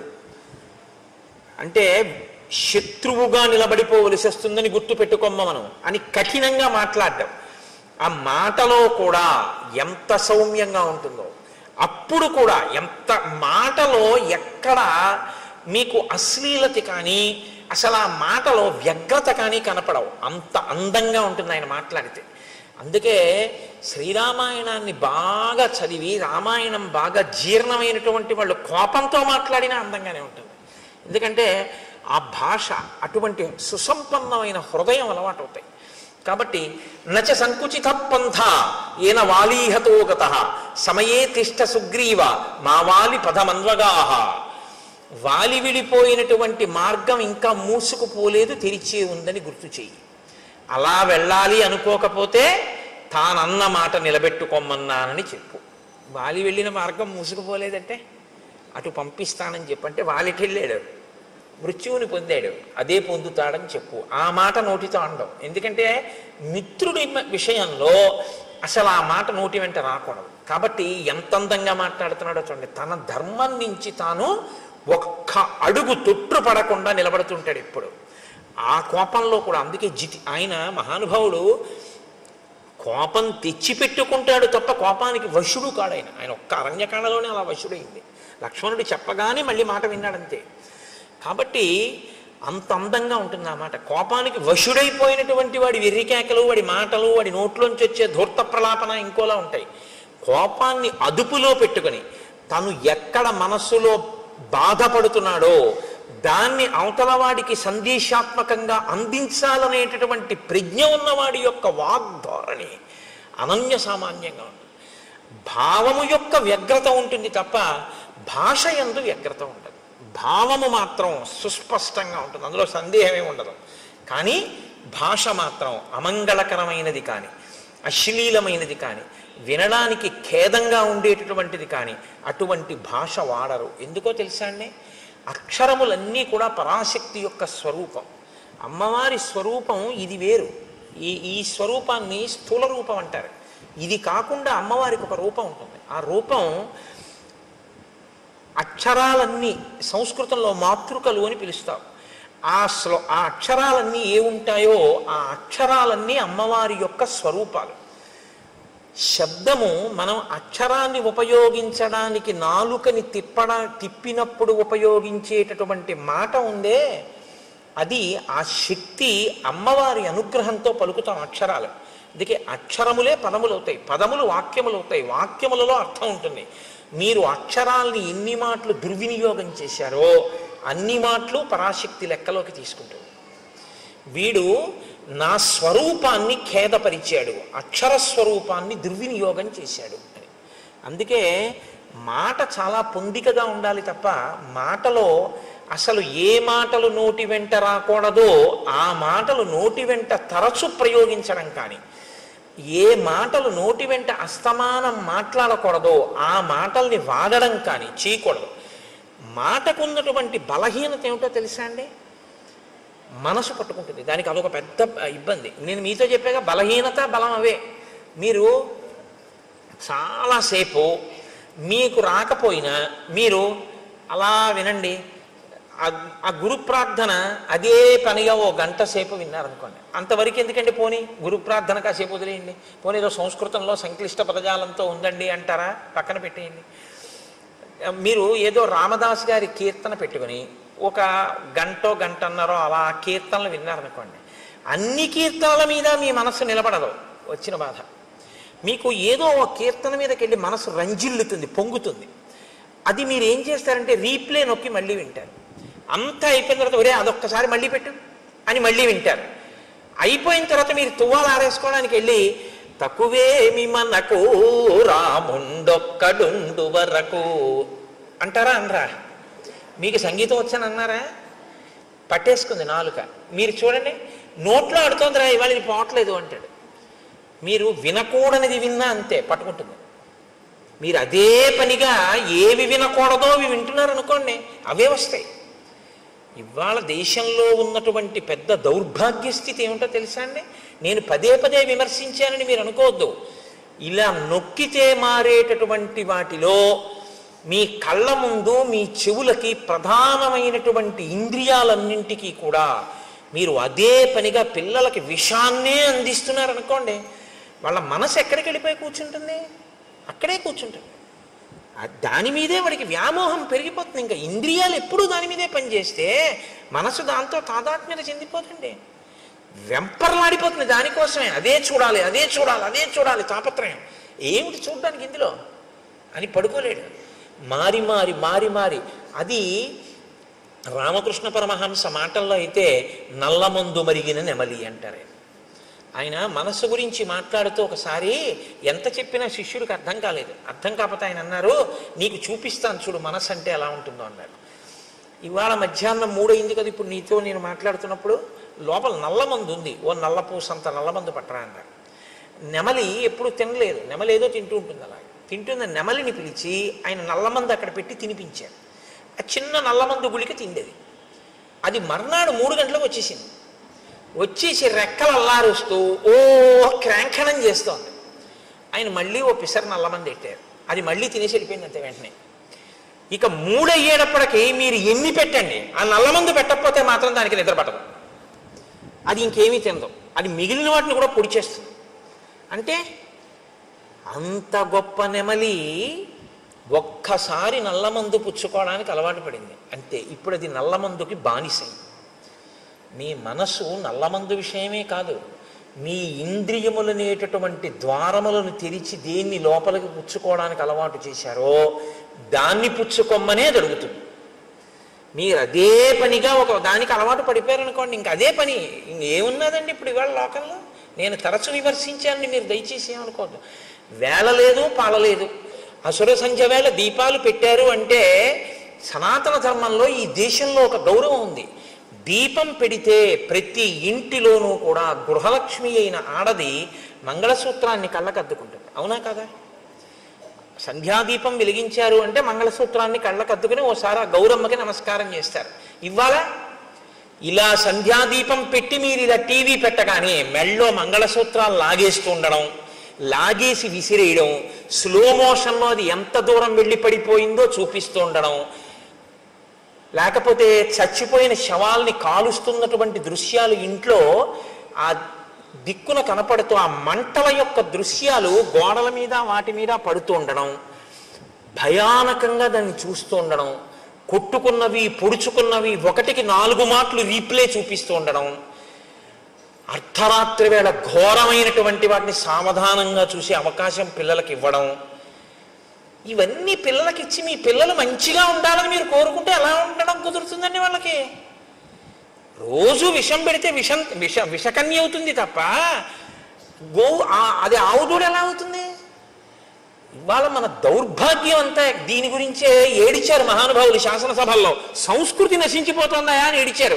సంస్కృతి నశించిపోయాక నీకు భౌతిక భోగం ఎంతున్నా దానివల్ల ఉపయోగం ఏమీ ఉండదు.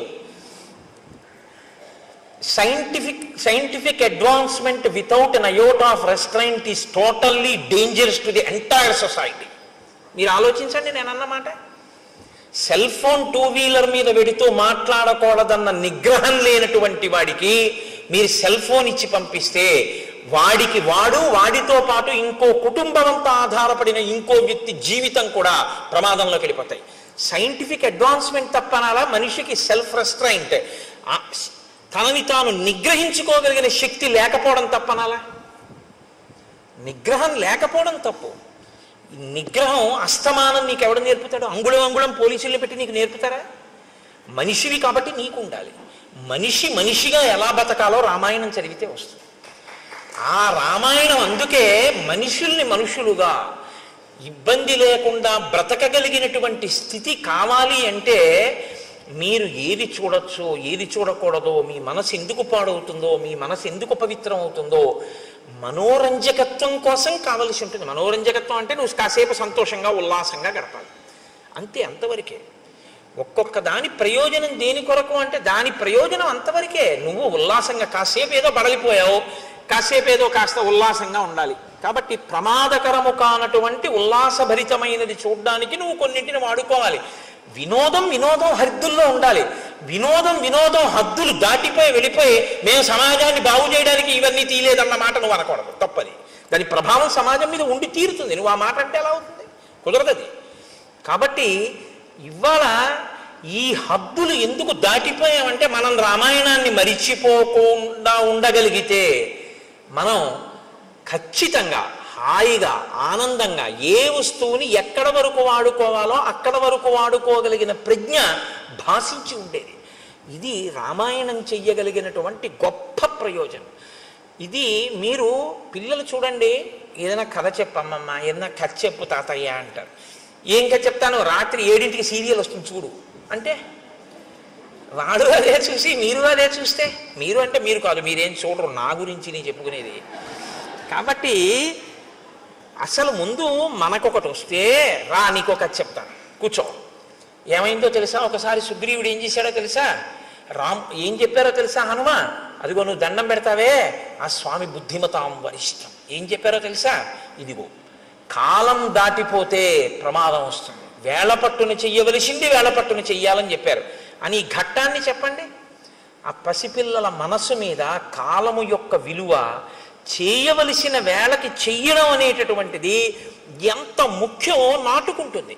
పిల్లల హృదయాలు ఎటువంటివో తెలుసా అండి? బాగా దుక్కి దున్ని నీరు పెట్టి ఇంకా మీరు విత్తనం వేయడానికి సిద్ధంగా ఉన్నటువంటి సుక్షేత్రములవి. అక్కడ మీరు తులసి గింజలు వేశారనుకోండి, అది తులసివనం. మీరు అక్కడ ఆకుమడి వేస్తే అది వరి చేను, మీరు అక్కడ చెరుకు వేస్తే చెరుకు తోట, మీరు మారేడు చెట్లు వేస్తే మారేడు వనం, మీరు గంజాయి మొక్కలు వేస్తే గంజాయి వనం. వేసేవాడి మీద ఉంటుంది తప్ప క్షేత్రంలో తప్పు లేదు. మీరు ఏ విత్తనం వేస్తే ఆ చెట్టే అక్కడ లేస్తుంది. తప్పంటూ ఎక్కడైనా ఉంటే మనం పిల్లల మనసుల్లో వెయ్యకూడనివి వేసిన పెద్దలది తప్పు తప్ప అది పుచ్చుకోవడానికి సిద్ధంగా ఉన్న క్షేత్రంది ఎప్పుడూ తప్పు కాదు. అందుకే పిల్లల మనసుల్లో వెయ్యవలసిన విత్తనం వెయ్యడం తన బాధ్యతగా గుర్తించకపోవడం కూడా దోషమే. తన కర్తవ్యం తను చెయ్యాలి, పిల్లలకి చెప్పవలసింది తాను చెప్పాలి. వాళ్ళు విన్నారా వినలేదా నీకు అనవసరం, నీ కర్తవ్యం నువ్వు చేసావా లేదా, ఒక్కడు బాగుపడ్డాడు చాలు. నీ పిల్లలకి నువ్వు చెప్పాలి, వాడు విన్నాడా వినలేదా నీకు అనవసరం, నీ కర్తవ్యం నువ్వు చెయ్యి. ఇది శ్రీరామాయణం మనకి నేర్పుతుంది. కాబట్టి హనిష్యామి సబాంధవం, వాలిని ఒక్కడే చంపేశాను ఒక బాణంతో, సుగ్రీవుణ్ణి సబాంధవంగా బంధువులందరితో చంపేస్తానని చెప్పి. ఇప్పుడు ఈ మాట లక్ష్మణుడు ఇది విన్న తర్వాత అన్నయ్య అంత బాధపడుతున్నాడు అంటే ఊరుకుంటాడండి. ఈ రెండిటికి ఒక తేడా ఉంది. ఒకటి అంటిస్తే పేలిపోతుంది, ఒకటి పేలద్దులే అనుకుంటే ఆగిపోతుంది. దీనికి ఆ నిగ్రహశక్తి ఉంది, దానికి ఆ నిగ్రహశక్తి తక్కువ. కాబట్టి ఇప్పుడు రాముడు అమ్మ బాబోయ్ వీణ్ణి వెళ్ళమన్నాను, నేను బాధపడ్డం విన్నాడు, ఇప్పుడు వెళ్ళి సుగ్రీవుని చంపేస్తాడు బాణం వేసి. అక్కడ పరిస్థితి కొంచెం ఏమైనా తేడాపాడాగా అసలు నన్ను పట్టించుకోనట్లు కనపడితే బాణమే వదిలిపెట్టేస్తాడంతే. కాబట్టి వెంటనే పిలిచి అన్నాడు, నహివై తద్విధో లోకే పాపమేవం సమాచరేత్ పాపమార్గేణ యో హంతి సవీర పురుషోత్తమ. నాన్న యుక్తాయుక్త విచక్షణతో బాగా ఆలోచించి కేవలము పాపాత్ముడే, ఇంకా వాడు మారడానికి అవకాశం లేదన్న వాణ్ణి చంపాలి తప్ప, మారడానికి అవకాశం ఉంది, వాడు ఒక మాట చెప్తే మారతాడు, ఏదో తప్పు జరిగిపోయింది, వాడు తాను మరిచిపోయి ఏదో వ్యసనానికి లోనైపోయి కాలాన్ని మరిచిపోయి కామమునకు వశుడై ఉన్నాడు తప్ప, చెప్తే ఇప్పుడు విని మళ్ళీ బుద్ధి మార్చుకునేవాడు అనుకుంటే చెప్పకూడదు సుమా. అందుకని తొందరపడి సుగ్రీవుని చంపేశావు, అటువంటి పని చెయ్యకు. నేదం అద్యత్వయా గ్రాహ్యం సాధువృత్తేన లక్ష్మణ తాం ప్రీతిం అనువర్తస్య పూర్వవృత్తంచ సంగతం. నువ్వు వెళ్ళేటప్పుడు సుగ్రీవుడితో పూర్వ స్నేహం ఎలా ఉండేదో, మనం అందరం ఎంత ప్రేమగా మాట్లాడుకునే వాళ్ళం, మన పట్ల సుగ్రీవుడు ఎంత ప్రీతిపాత్రుడో బాగా స్మరించుకుంటూ వెళ్ళు. మీరు ఏది స్మరించుకుంటూ వెడితే మనసు అలా ఉంటుంది. మీరు వ్యగ్రతతో అన్నయ్య కోపమే తలుచుకుంటూ వెడితే కట్టలు తెచ్చుకుంటుంది.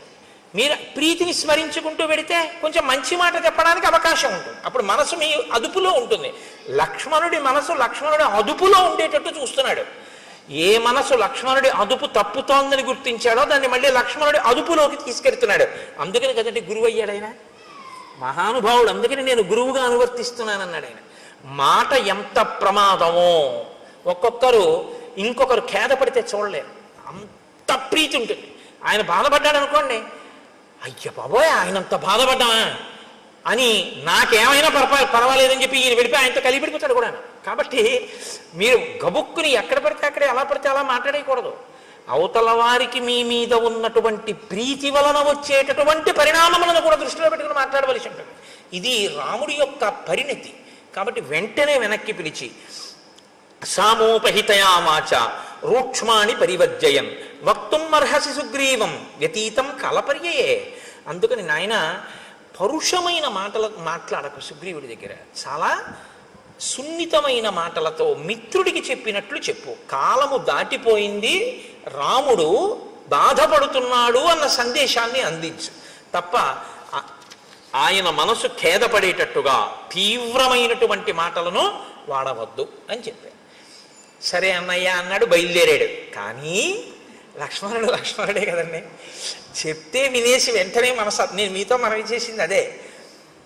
నేను చెప్తున్నాను లోపలికి వెళ్ళు అంటే వెళ్ళిపోయాడు అనుకోండి, వెళ్ళినైంది గొప్ప కదండి. రాముడు చెప్పినా లక్ష్మణుడు కోపాన్ని అంతగా వెంటనే నిగ్రహించేసుకోలేడు. కారణం ఏమిటి? లక్ష్మణుడికి సుగ్రీవుడి మీద కోపం లేదు, లక్ష్మణుడి బెల్లాన్ని ఎత్తుకోలేదు రావణాసురుడు.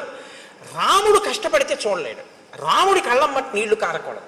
తన జీవిత ప్రయోజనం ఒకటే, రాముడు సంతోషంగా ఉండాలి తప్ప ఆయనకి ఇంకేం అక్కర్లేదు జీవితంలో. ఆయన ఒకే ఒక్క జీవిత లక్ష్యం ఏమిటంటే రాముడు సంతోషంగా ఉండాలి. రాముడు సంతోషంగా లేడు, ఇవాళ బాధపడ్డాడు, ఎవరి వల్ల బాధపడ్డాడు, అదిగో ఆయన వల్ల బాధపడ్డాడు అంతే. ఇంకిప్పుడు ఎంత కోపంగా ఉంటాడంటే ఇంకా అదుపు చేసుకోలేకపోయాడు కోపాన్ని అన్నది చెప్పడానికి మహర్షి ఎంత అందంగా చెప్తారో తెలుసా అండి. ఆయన బయలుదేరాట కిష్కింధకి వెళ్ళడానికి. ఎలా వెడుతున్నాడంటే సాల తాళాశ్వ కర్ణాంశ్చ తరసా పాతయాన్ బహూన్ పర్యస్యన్ గిరికూటాని ద్రుమానన్యాంశ్చ వేగత శిలాశ్చ శకలీకుర్వన్ పద్భ్యాం గజ ఇవాశుగ దూరం ఏక పదం త్యక్త్వా యయౌ కార్యవశాదృతం. ఆయన కాలిబాట వెంట నడిచి వెళ్ళడానికి వీలైనటువంటి చక్కని బాట ఒకటి ఉంది కిష్కింధకి, కానీ అది కొంచెం దూరం. ఇప్పుడు ఆ బాట వెంట వెళ్ళలేదట. కోపించినటువంటి ఏనుగు ఎంత వేగంగా వెడుతుందో అలా బుసలు కొట్టుకుంటూ రుసరుసలాడిపోతూ పక్కన ఉన్నటువంటి అడ్డదారిలో వెళ్ళిపోతున్నాడట. వెళ్ళిపోతున్నవాడు ఏం చేస్తున్నాడు? సాల తాళాశ్వ కర్ణాంశ్చ తరసా పతయన్ బహూన్. అక్కడ కనపడినటువంటి అనేకమైన వృక్షములను కోకటి వేళ్లతో పెకల్చేసి పైకి విసిరేస్తున్నట్టు. పర్వత శిఖరములు కనపడితే పరిగెత్తుకుంటూ వెళ్ళి ఆ శిఖరములను ఊపేసి వాటిని చేత్తో పట్టుకుని ఆకాశంలోకి విసిరేసి ముక్కు ఇలా అనుకుంటూ బుసలు కొడుతూ ఆ వెళ్ళిపోతున్నప్పుడు శిలాశ్చ శకలీకుర్వన్ అలా వెళ్ళిపోతూ చూడండి రాయి కనపడుతుంది, దాన్ని ఒక్క తన్ను తన్ని బదలు కొట్టేస్తున్నట్టు. ఎందుకు? తన దారిని తాను వెళ్ళాలి, కానీ ఒక్కొక్కటి చూడండి నడుస్తూ రాళ్ళు తంతుంటాడు, అది ఎవరి మీదకో వెళ్ళి తగులుతుంది. అలా శిలాశ్చ శకలీకుర్వన్ రాళ్ళు బద్దలైపోయేటట్టుగా తంతున్నట్టు వాటిని తంతు పద్భ్యాంగజ ఇవాశుభ అత్యంత వేగంతో వెళ్ళిపోతున్న ఏనుగుల దూరం ఏకపదం త్యక్త్వా ఆ సౌకర్యంగా వెళ్ళగలిగినటువంటి మార్గాన్ని విడిచిపెట్టేసి యయౌ కార్యవశాధృతం, పనిని సాధించుకోవడం కోసమని దగ్గర త్రోవలో వెళ్ళిపోతున్నట్ట. అంటే అదుపు, తనంత తాను అదుపు చేసుకోలేని కోపాన్ని సుగ్రీవుణ్ణి ఏమనద్దన్నాడు, సుగ్రీవుణ్ణి చంపద్దన్నాడు. ఇప్పుడు సుగ్రీవుణ్ణి చంపకుండా, సుగ్రీవుణ్ణి ఏమనకుండా నిగ్రహించుకోవాలంటే కోపాన్ని దేని మీద పెట్టాలి. అత్త మీద కోపం దుత్త మీద చూపించారంటారు. ఆఫీస్లో బాస్ని ఏమనలేక ఇంట్లో వచ్చి భార్యను తిడుతుంటాడు ఒకడు, అలా ఉంటుంది.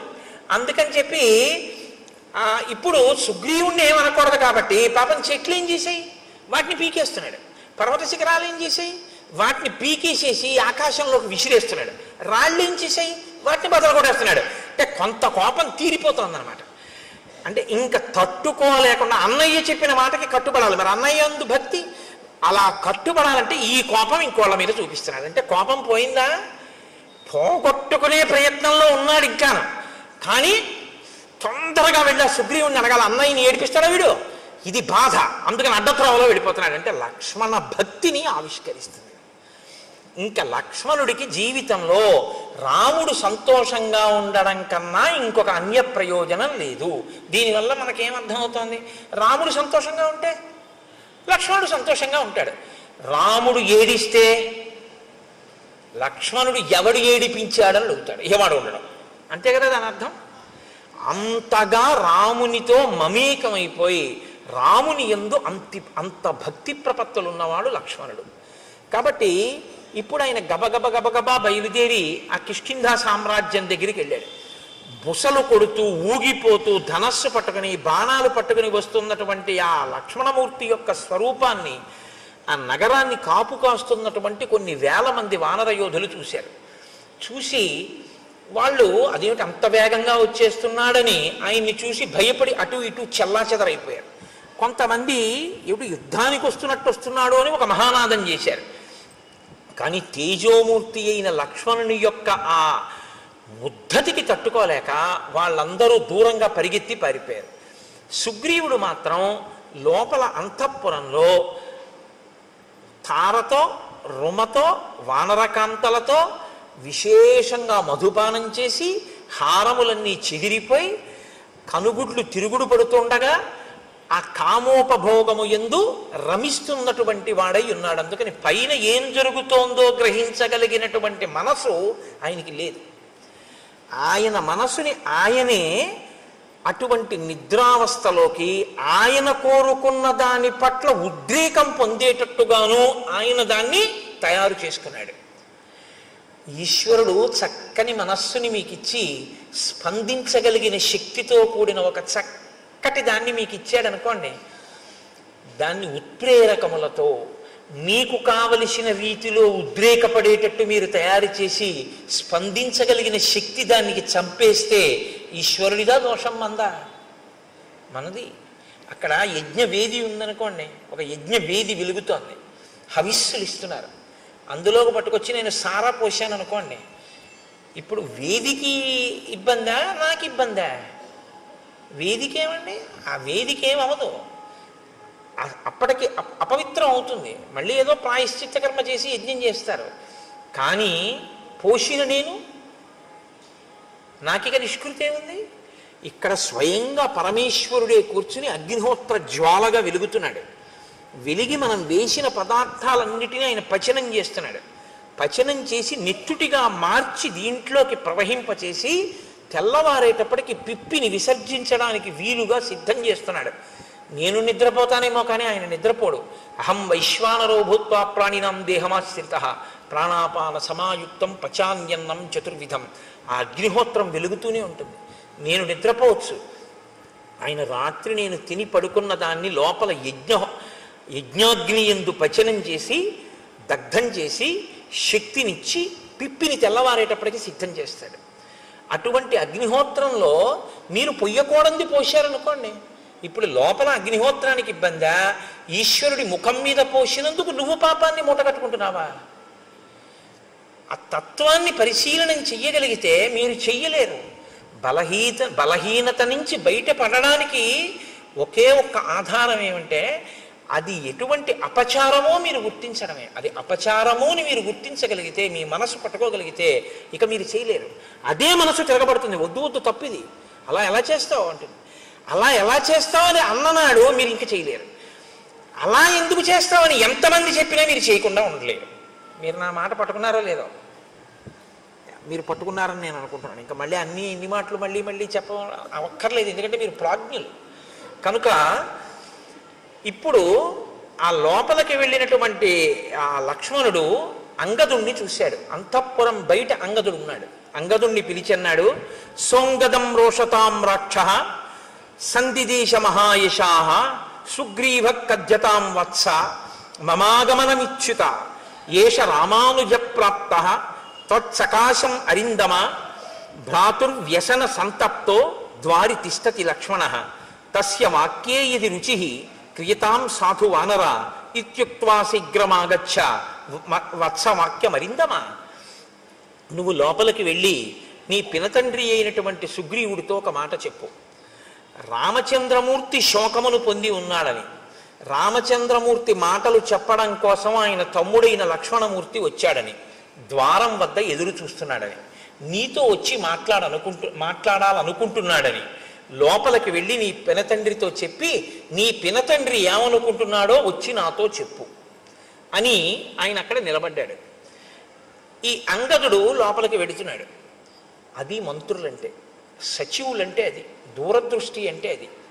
ప్లక్షుడు ప్రభావుడు అనబడేటటువంటి ఇద్దరు ఆ మంత్రులు కూడా అంగదుడితో పాటు లోపలికి వెళ్ళారు. మంత్రులు లోపలికి వెడితే దాన్ని ఎవరు అభ్యంతర పెట్టడానికి వీలుండదు. అంగదుడితో పాటు వెళ్ళారు. వాళ్ళకి తెలుసు. ఇప్పుడు లక్ష్మణమూర్తి ఒక పిల్లవాడికి చెప్పాడు, యువరాజుకి. యువరాజుకు కూడా భయమే లక్ష్మణుడు అంటే. తీరా వెళ్ళిన తర్వాత ఇప్పుడు అంగదుడు కర్తవ్యం చేయడమా, అంగదుడు చెప్పిన దాన్ని బట్టి సుగ్రీవుడు ప్రాణాలు నిలబడ్డమా అన్నది ఎవరి చేతిలో ఉంది? అంగదుడి చేతిలో లేదు, సుగ్రీవుడి చేతిలో ఉంది. సుగ్రీవుడు ఎటువంటి స్థితిలో ఉన్నాడని మంత్రులకి తెలుసు. అసలు విపరీతమైనటువంటి భావోద్రేకంతో మధుపానాసక్తుడై కామాతురుడై ఉన్నాడు తప్ప అంగదుడు చెప్పింది చెవిలోకి వెళ్ళడం కాదు, మనసులోకి వెడుతుందా అన్నది చెప్పడం కష్టం. ఇప్పుడు అంగదుడితో లక్ష్మణుడు ఏమన్నాడు? వెళ్ళి చెప్పి బయటికి వచ్చి నాకేమైందో చెప్పన్నాడు. నించునున్నాడు. వెళ్ళి లోపల ఉండిపోతే కోపగిస్తాడు. ఇప్పుడు అంగదుడు కారణం అవుతాడు. అంగదుడు వెళ్ళి చెప్పిన తర్వాత చెప్తాడు, అయ్యా బయట లక్ష్మణమూర్తి ఎదురు చూస్తున్నారు, మీతో మాట్లాడతారట. తప్ప తాగి తూలుతూ అంతమంది కాంతలతో రమిస్తున్నటువంటి సుగ్రీవుడు అని ఊరుకున్నాడు అనుకోండి. ఎన్ని మాటలు చెప్తాడు? రాజు కాబట్టి తిరిగి వచ్చి ఆయన మధుపానం చేస్తున్నాడు, భార్యలతో క్రీడిస్తున్నాడు, నేను చెప్పాను కానీ ఆయన చెవికి ఎక్కినట్టు లేదు అన్నాడు అనుకోండి. ఏ సుగ్రీవుడు బతుకుతాడా? ఇక బతకడు.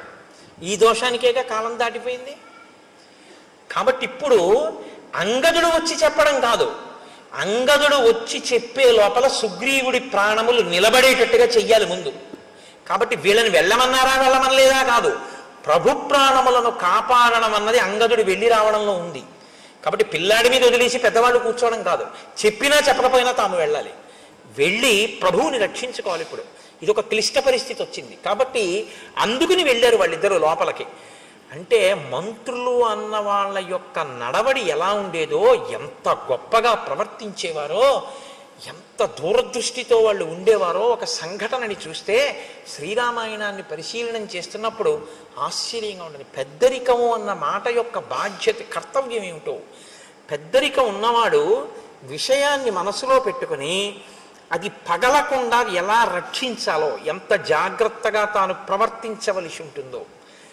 రామాయణం చదివితే మీకు అటువంటి ఆలోచన ధోరణి అలవాటు అవుతుంది. పెద్దరికం అన్న మాట పెద్దరికంగా నిలబెట్టుకోవడం అలవాటు అవుతుంది. కీర్తి కోసం పెద్దరికం కాదు. ఏరా ఇంతసేపు అయింది, నువ్వు నమస్కారం పెడతావో లేదో అని చూస్తున్నాను, నేనెందుకు కనపడతాను రా అండం కాదు పెద్దరికం అంటే. వస్తున్న ఇబ్బందుల్ని కడుపులో పెట్టుకుని అవి పగలకుండా రక్షించగలిగినటువంటి నైపుణ్యంతో ప్రవర్తించగలగడం పెద్దరికం. అది నీకు ఉండాలి. అంతేగాని పెళ్లిలో మనం చూస్తుంటాం, కొంతమంది కాలు మీద కాలేసి కూర్చుంటారు. ఏ మనవడి వరసవాడో ముని మనవడి వరసవాడో అలా వెళ్తుంటాడు. వీళ్ళు పలకరించరు. అంటే వీళ్ళు పలకరిస్తే వీళ్ళ మర్యాద పోయినట్టు.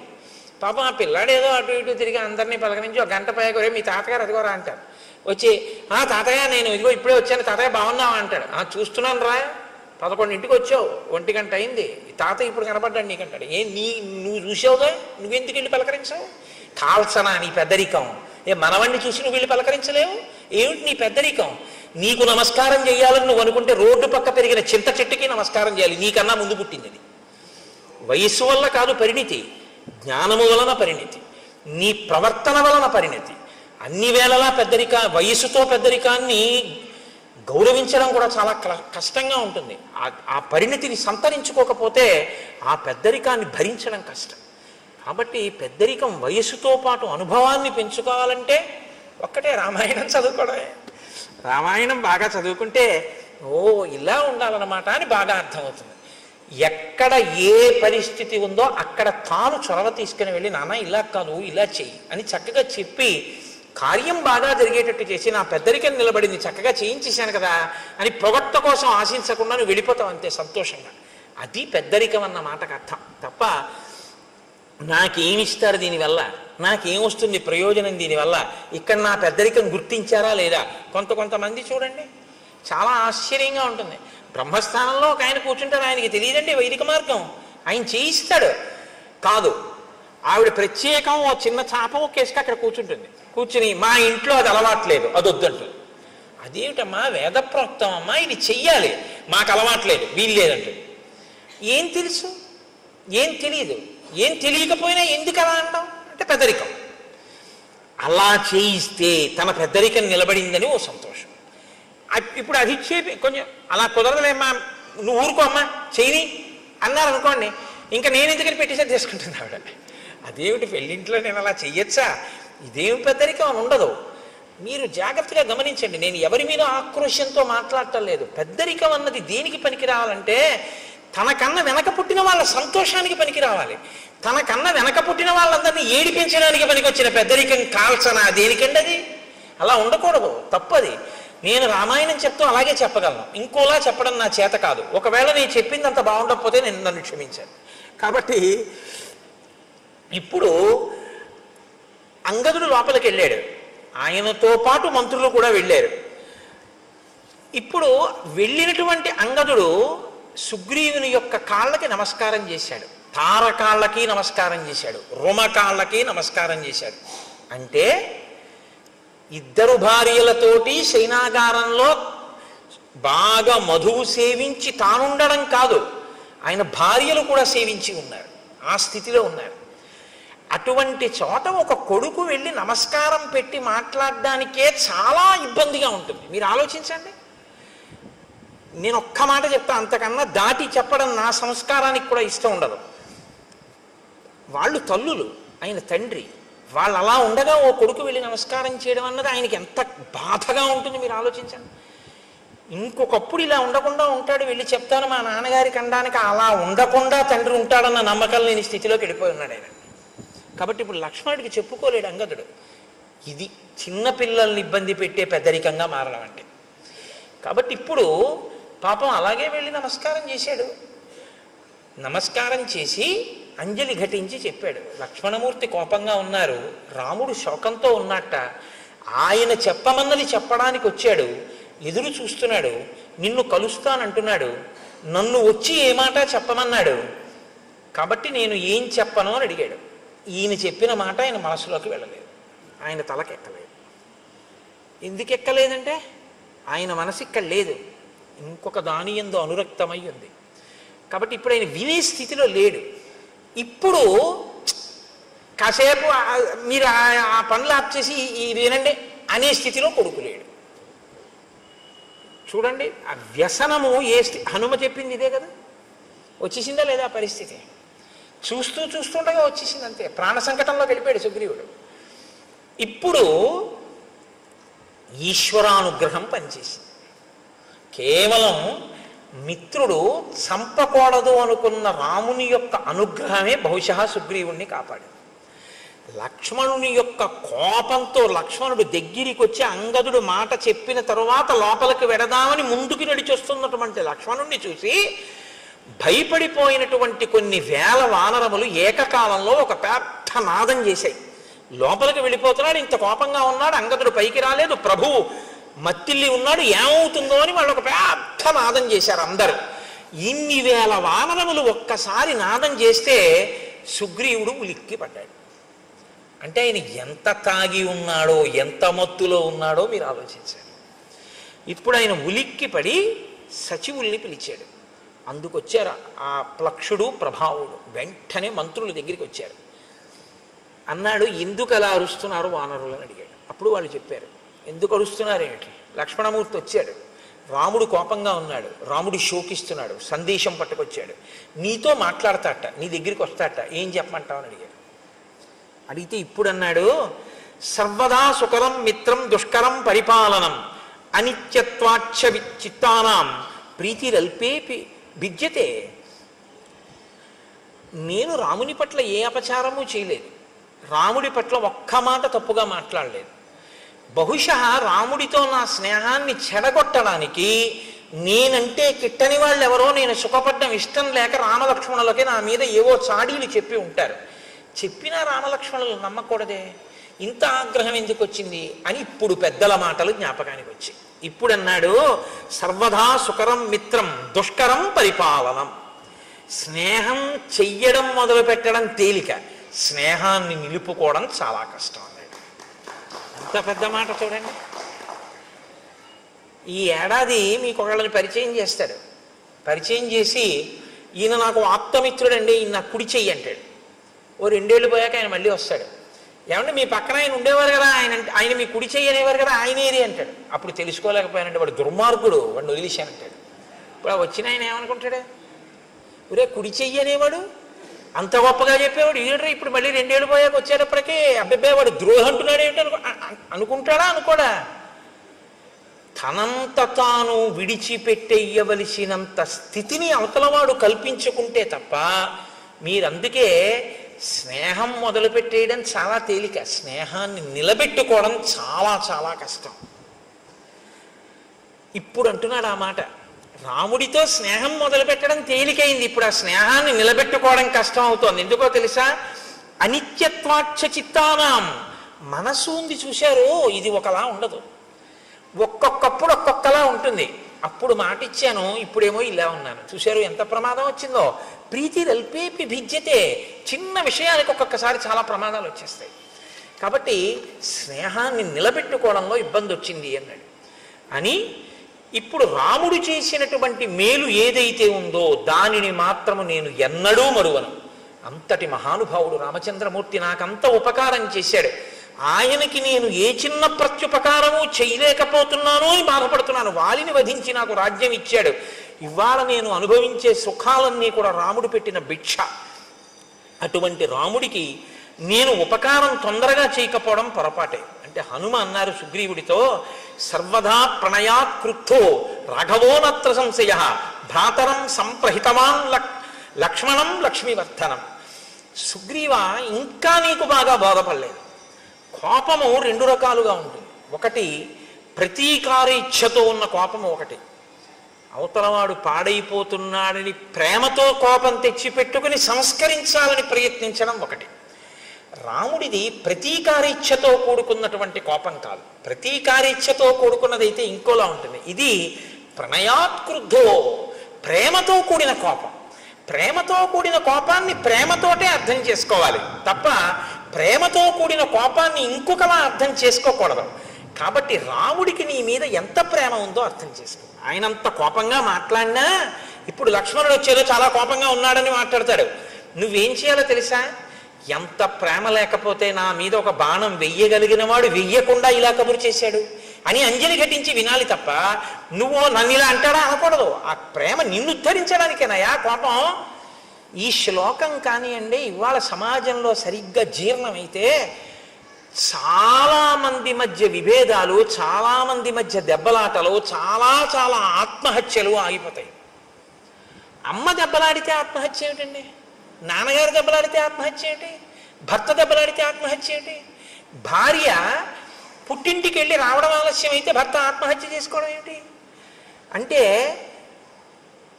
అవతల వారు ఒక మాట అన్నప్పుడు ప్రేమతో అన్న మాటని ప్రేమగా స్వీకరించగలిగినటువంటి లక్షణం కోల్పోతే ఏమైపోతుందంటే అవి ఎప్పుడు పిటపిటలాడుతూ ఉంటాయి తప్ప సంబంధాలు, వాటికి అనురక్తి ఆర్ద్రత అన్న తడి అంటి ఉండవు ఆ సంబంధాలకి. అవి ఎప్పుడు ఎండిపోయినటువంటి వేయించేసినప్పుడల్లా ఉంటాయి. మీరు ఎక్కడ ముట్టుకున్నా పలుక్కుని విరిగిపోతుంది. అలా ఉండకూడదు. చక్కగా ముట్టుకుంటే తడితో ప్రేమ అన్న తడి తగలడం వల్ల మీరు ముట్టుకుంటే సాగేటటువంటి గుణం కలిగినటువంటిదై ఉండాలి.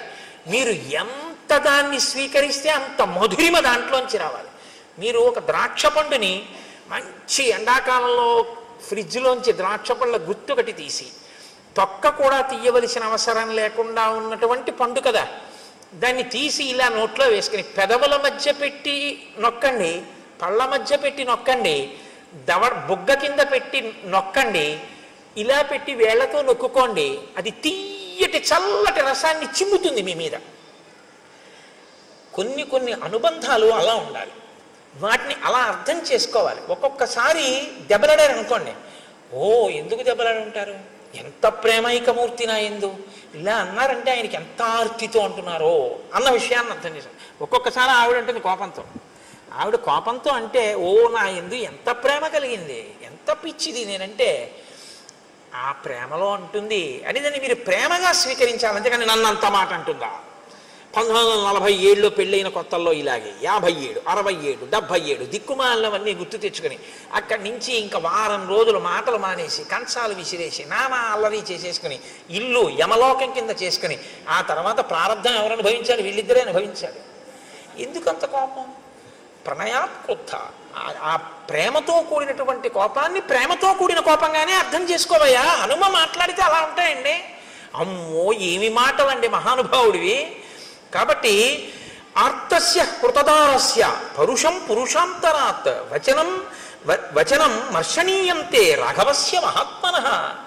నువ్వు నీ భార్యలతో ఉన్నావు, రాజ్యాన్ని పొందావు, వేల దాటిపోయినా సుఖాలు అనుభవిస్తున్నావు. భార్య లేదు, రాజ్యం లేదు, నీకు ఉపకారం చేశాడు, నీకు సమయం ఇచ్చాడు, తాను నగరంలో కూడా రాలేదు, బయట పర్వత గుహలో ఉన్నాడు, ఒక గుహలో పడుకుంటున్నాడు. ఇన్నాళ్ళు ఎదురు చూశాడు. ఎంత బాధ వస్తుందో ఇప్పుడు. ఆ బాధలో వచ్చేటటువంటి మాట కొంచెం కష్టంగానే ఉంటుంది నువ్వు వినడానికి, కానీ నువ్వు వినడానికి కష్టంగా ఉందని కాదు వినవలసింది.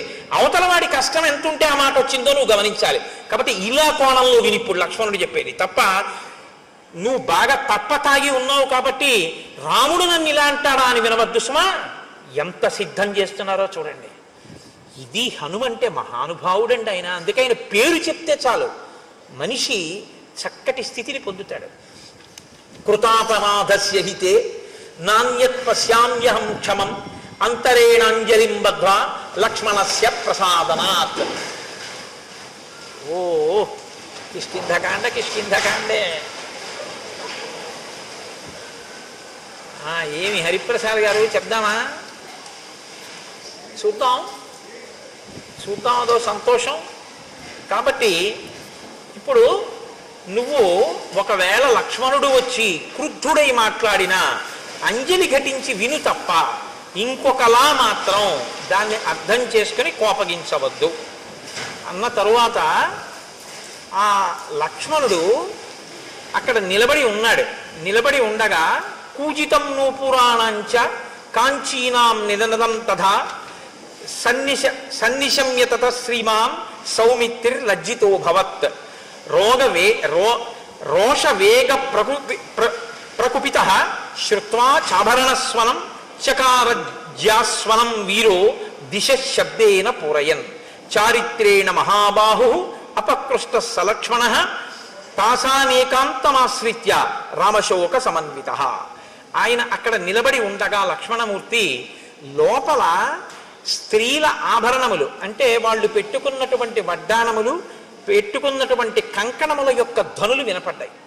ఆయన స్త్రీలు రాజుతో సంతోషంగా ఏకాంతంగా తిరుగుతూ ఉండగా నేను ఇక్కడ దగ్గరగా తిరగకూడదు అని సిగ్గు చెందినవాడై పక్కకి వెళ్ళాడు. అది ఆయన చారిత్రం, ఆయన నడవడటువంటిది. కానీ వెంటనే జ్ఞాపకానికి వచ్చింది, మా అన్నయ్య అంత బాధపడుతున్నాడు, ఈ సుగ్రీవుడు ఇక్కడ ఇలా సుఖిస్తున్నాడు. ఆయనకి బాధ కలిగి వెంటనే పిడుగు పడితే ఎటువంటి ధనుస్తుందో, మేఘం ఒక్కసారి గర్జిస్తే ఎటువంటి ధనుస్తుందో అలా టంకారం చేశాడు. చేసేటప్పటికి లోపల ఉన్నటువంటి సుగ్రీవుడు అదిరిపోయాడు. అదిరిపోయి ఆసనం మీద ఉన్నవాడు ఉన్నట్టుగా ఒక్కసారి లేచి నిలబడ్డాడు. నిలబడి తారని పిలిచి అన్నాడు, తారా, ఇంత ఆగ్రహంతో ఉన్నటువంటి లక్ష్మణుడికి నేను ఎదురుపడి మాట్లాడడం కష్టం. నేనున్న పరిస్థితిలో లక్ష్మణుడితో మాట్లాడలేను. కానీ రామలక్ష్మణులు గొప్ప చారిత్రం ఉన్నవారు. నీవు వెళ్ళి ఎదురుగుండా నిలబడి మాట్లాడితే నువ్వు ఏ స్థితిలో ఉన్నా సరే ఆడదాన్ని చూసేటప్పటికీ కోపాన్ని వదిలిపెట్టేస్తాడు. కాబట్టి నువ్వు వెళ్ళి మాట్లాడు. నువ్వు మాట్లాడడంలో సమర్థురాలివి. నాతో మాట్లాడడానికి వీలైనంత రీతిలో లక్ష్మణుడి కోపం తగ్గిపోయిన తర్వాత నేను వచ్చి మాట్లాడతానన్నాడు. ఇప్పుడు తార లక్ష్మణుడి దగ్గరికి వెళ్ళింది. ఎలా వెళ్ళింది? అది తార గొప్పతనం అండి. కిష్కింధకాండలో ఒక మెరుపు తార. సాప్రస్కలంతి మదవిహ్వలాక్షి ప్రలంబకాంచి గుణహేమ సూత్ర సలక్ష్మణ లక్ష్మణ సన్నిధానం జగామతారా నమితాంగ యష్టి. ఆమె వడ్డాణం వేలాడిపోతోంది అంటే పెట్టుకుని లేదు. ఆమె మెడలో వేసుకున్నటువంటి హారములన్నీ కూడా పెట్టుకున్న కొక్కెములు జారిపోయి ఊడిపోయి ఉన్నాయి. ఆవిడ బాగా మధువు సేవించి ఉంది. కనుగుడ్లు తిరుగుడు పడి ఉన్నాయి. అంటే ఆమె శరీరం మీద ఉండవలసినటువంటివి ఏవీ సరిగ్గా లేవు. ఆమె అలాగే లేచి నిలబడి స్థిమితంగా నడవలేక తూలుతూ లక్ష్మణమూర్తి దగ్గరికి వచ్చింది. అలా వచ్చినటువంటి తన మిత్రుని యొక్క భార్యని చూసేసేటప్పటికీ అంత లక్ష్మణమూర్తి కూడా నా మిత్రుడి భార్య, నేను ఇలా కళ్ళెత్తి అటువంటి ఆవిడ్ని చూడకూడదని కోపాన్ని తగ్గించుకుని కన్నులు తలొక్కసారి ఉంచి పరమప్రసన్నుడై తన మిత్రుడి భార్య ఎదురుగుండా వచ్చింది కాబట్టి ప్రశాంతుడై పక్కకి నిలబడ్డాడు. ఇప్పుడు తారంది, కిం కోపమూలం మనుజేంద్రపుత్ర కస్తేన సంతిష్టతి వాంగ్మిదేశే కశుష్క వృక్షం వనమాపతంతం దావాగ్ని మాసీదతి నిర్విశంక. లక్ష్మణ, ఏమి అలా అక్కడ నిలబడిపోయావు? ఎండిపోయినటువంటి చెట్లతో కూడినటువంటి వనంలో దావాగ్ని ప్రవేశిస్తే అటువంటి దావాగ్నితో కూడుకున్నటువంటి పెద్ద అగ్నిహోత్రం ఎండిపోయిన చెట్లని కాల్చుకుంటూ వస్తుంటే ధైర్యంగా దానికి ఎదురు వెళ్ళిన వాడు ఎవరు? ఎవరు నీకు అపకారం చేశారు? కిమయం కామవృత్తస్తే లుప్త ధర్మార్థ సంగ్రహ భర్త భర్తృహితే యుక్తే నచైనం అవబుధ్యసే. లక్ష్మణమూర్తి అన్నారు, నీ భర్త ధర్మార్థ కామముల యొక్క సమన్వయాన్ని మర్చిపోయి కామోపభోగమునందు అనురక్తి కలిగి చెయ్యవలసిన కర్తవ్యాన్ని విడిచిపెట్టేసి ప్రమాదాన్ని కొని తెచ్చుకుంటున్నటువంటి విషయం నీకు తెలియదా తారా? నచింతయతి రాజ్యార్థం నాస్మాన్ శోకపరాయణాన్ సామాత్య పరిషత్ తారే కామమేవోపసేవతే. ఆయన రాజ్యాన్ని పట్టించుకోవట్లేదు, మంత్రుల్ని పట్టించుకోవట్లేదు, మంత్రులకి దర్శనం ఇవ్వట్లేదు, కేవలం కామాన్ని సేవిస్తున్నాడు. అలా ఉండడం తప్పు కాదా? సమాసాంశ్చతుర కృత్వా ప్రమాణం ప్లవగేశ్వర వ్యతీంతాంస్తాన్ మదవ్యగ్రో విహరన్నావబుధ్యతే.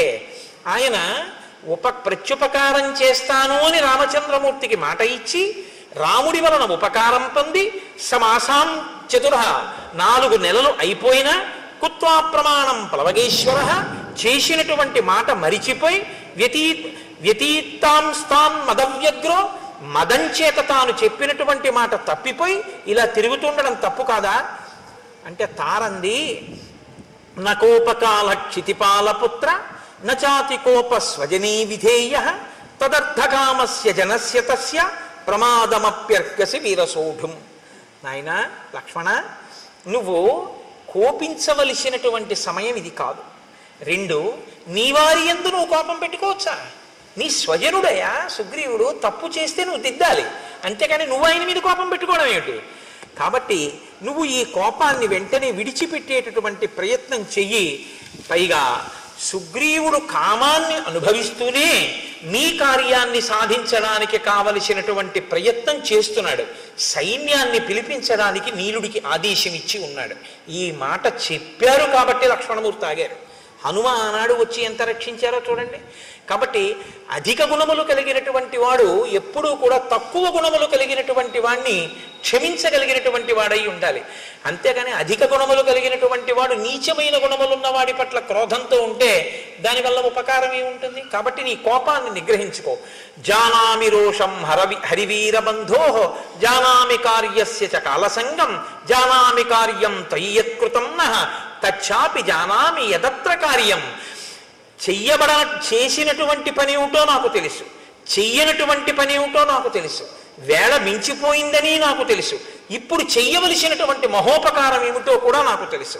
తం కామవృత్తం మమ సన్నికృష్టం కామాభియోగాచ్చ నివృత్తలజ్జం క్షమస్వ తావత్ పరవీరహంత తద్భ్రాతరం వానరవంశనాథం. నాయన, విశేషమైనటువంటి కామం చేత సిగ్గు అనేటటువంటి మాట విడిచిపెట్టి భోగం అనుభవిస్తూ సుగ్రీవుడు ఇప్పుడు నా దగ్గరే ఉన్నాడు లోపల మందిరంలో. అటువంటి సుగ్రీవుణ్ణి నీ సోదరుడిగా భావించి నువ్వు క్షమించవలసింది. మహర్షయో ధర్మ తపోభికామాః కామానుకామాః ప్రతిబద్ధమోహాః అయం ప్రకృత్యా చపలః కపిస్తు కథం నన సజ్జేత సుఖేషు రాజా. ఇంతకాలం ఎక్కడో పర్వత శిఖరాల మీద తిరిగాడు, సుఖం అంటే ఏమిటో తెలియదు. ఇంతకాలానికి రాజ్యము భార్య దొరికాయి కాబట్టి కామంలో అన్నిటినీ మరిచిపోయాడు. కాబట్టి నాయన, నీవు ఈ విషయాన్ని దృష్టిలో పెట్టుకొని, సుగ్రీవుడు నీకు దాసానుదాసుడు, ఆయన అవసరమైతే దేన్నైనా మీకోసం విడిచిపెట్టేస్తాడు. తదాగచ్చ మహాబాహో చారిత్రం రక్షితం తయా అచ్చలం మిత్రభావేన సతాం దారావలోకనం. లోపలికొచ్చి సుగ్రీవుణ్ణి చూడు. సుగ్రీవుణ్ణి నువ్వు చూడడానికి అభ్యంతరం ఏంటి? ఆయన భార్యలతో కూడి ఉండగా లోపలికి ఎలా వస్తానంటావా? మిత్రుడైనటువంటి వాడు, మంచి నడవడి కలిగినటువంటి వాడు, భార్యాసహితుడైన మిత్రుణ్ణి చూడడానికి లోపలికి వచ్చినా ఏమీ దోషం లేదు. లోపలికి రమ్మని వెళ్ళాడు లక్ష్మణమూర్తి. రుమని ఒక తొడ మీద కూర్చోపెట్టుకుని చుట్టూ వానరకాంతలతో కామోపభోగాన్ని అనుభవిస్తూ కనుగుడ్లు తిరుగుడు పడుతూ బాగా మధుపానాసక్తుడై హారములు చెదిరిపోయి ఉన్నాడు ఆ సుగ్రీవుడు. లక్ష్మణమూర్తిని చూడగానే ఒక్కసారి ఎగిరి ఆ పైనుంచి కిందకి దూకాడు, ఆసనం మించి నిలబడ్డాడు. నిలబడితే లక్ష్మణమూర్తి అంటారు, లక్ష్మణమూర్తి యొక్క ఆగ్రహం ఎలా ఉందో వాతావరణం కూడా అలాగే ఉంది. కాబట్టి యస్తు రాజాస్థితో ధర్మే మిత్రాణం ఉపకారిణం విద్యా ప్రతిజ్ఞాం కురితే కో నృశంసతర స్తత. మిత్రుడికి ఉపకారం చేస్తాను అని చెప్పి ఆ మాట మరిచిపోయినటువంటి వాణ్ణి క్రూరుడు అని పిలుస్తారు. శతం అశ్వానృతే హంతి సహస్రం తు గవానృతే ఆత్మానం స్వజనం హంతి పురుషానృతే. ఒక గోవుని ఇస్తానని ఇవ్వని వాడు ఒక గుర్రాన్ని ఇస్తానని ఇవ్వకపోతే 100 గుర్రాల్ని చంపేసినట్టు, ఒక గోవుని ఇస్తానని ఇవ్వకపోతే 1000 గోవుల్ని చంపినట్టు. మనుష్యుడికి ఒక ఉపకారం చేస్తానని చెయ్యకపోతే వాడు తన బంధువుల్ని చంపి తనని తాను చంపుకున్నట్టు. కాబట్టి మాట ఇచ్చి తప్పిన వాడికి ఎప్పుడూ ప్రాయశ్చిత్తం లేదు. బ్రహ్మగారు చెప్పారు ఒకనాడు, సుగ్రీవ బ్రహ్మగ్నే చ సురాపే చ చోరే భగ్న వ్రతే తథా నిష్కృతార్ విహితా సిద్భి కృతజ్ఞే నాస్తి నిష్కృతి. బ్రహ్మహత్య చేసిన వాడికి, సురాపానం చేసిన వాడికి, దొంగతనం చేసిన వాడికి, వ్రతం చేస్తానని చెయ్యని వాడికి నిష్కృతి ఉంది. కానీ కృతజ్ఞుడై చేసిన ఉపకారం మరిచిపోయిన వాడికి మాత్రం ఒక్క నాటికి ప్రాయశ్చిత్తం లేదు. కాబట్టి ఈ గ్రామ్య భోగాన్ని అనుభవించడం మానేసి చెయ్యవలసిన ఉపకారాన్ని చెయ్యి, లేకపోతే వాలి వెళ్ళిన మార్గం మూసుకుపోలేదని గుర్తుంచుకో. రాముడు చెప్పాడు ఈ మాట అని చెప్తే, తారా మహాతల్లండి, ఆవిడ వెంటనే లేచింది.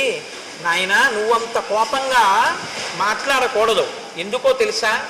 ఒక్కటే కారణం, రాముని వలననే ఈ రాజ్యం కలిగింది, రాముని వలనే ఈ సుఖం కలిగింది. సుగ్రీవుడికి ఆ విషయం తెలుసు.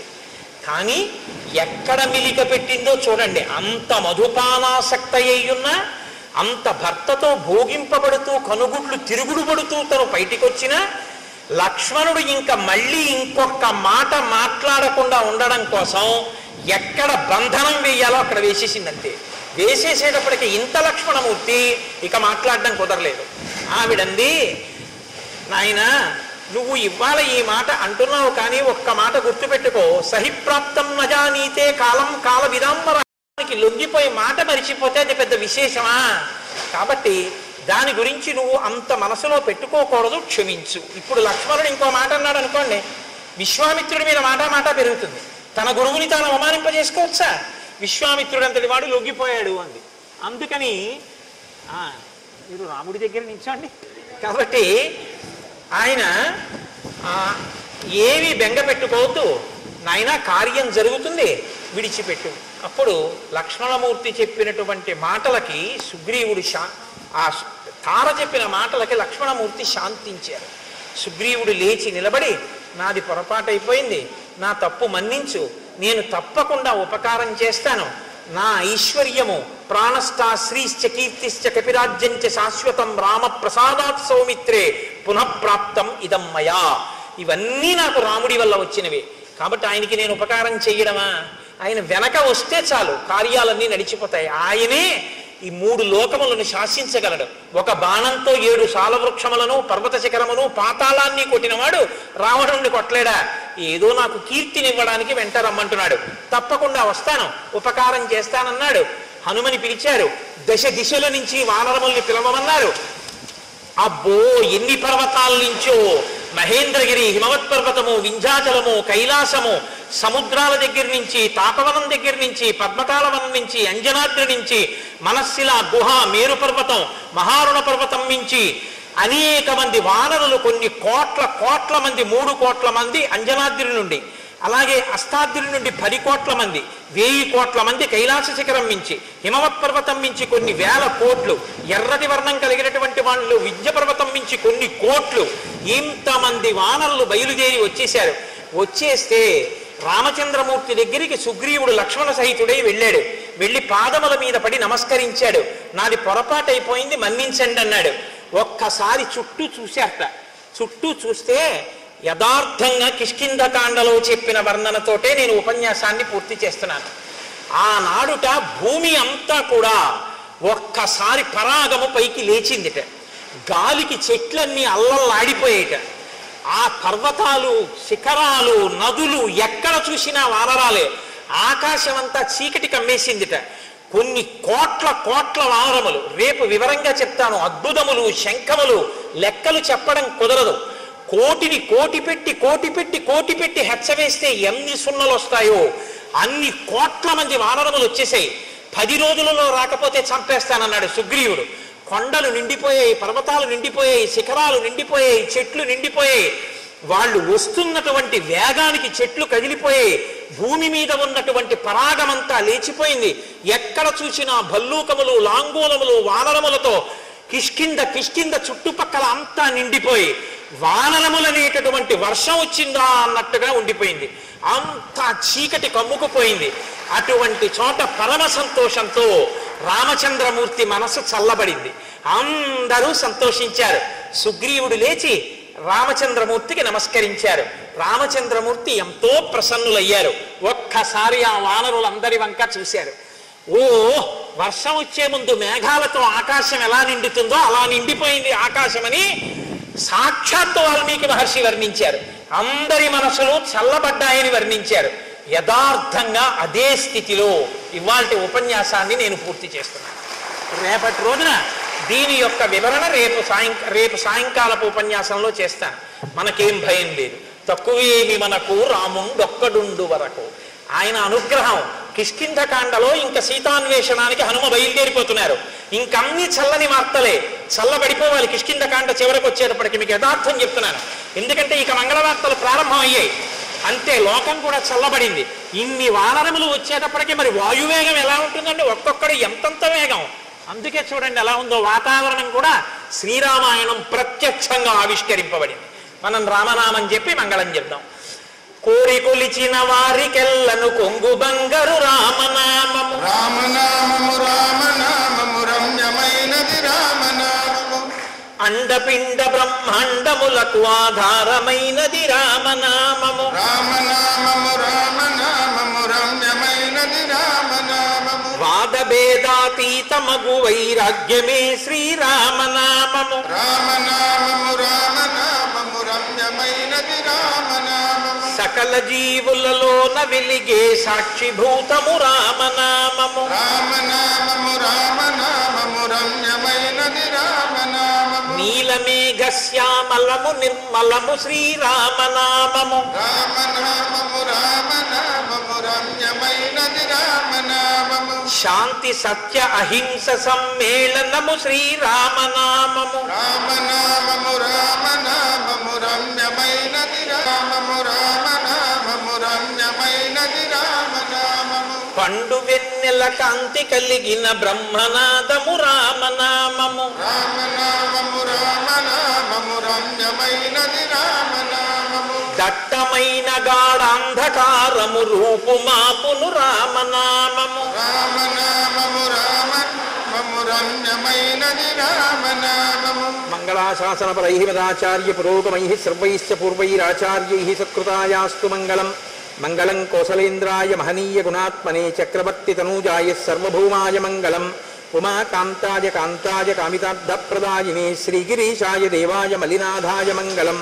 కరచరణకృతం వా కర్మవాక్కాయజం వా శ్రవణనైనజం వా మానసం వాపరాధం విహితమవిహితం వా సర్వమేత్తక్షమస్వ. శివ శివ కరుణాబ్ధే శ్రీ మహాదేవ శంభో. సర్వం శ్రీ ఉమామహేశ్వర పరబ్రహ్మార్పణమస్తు.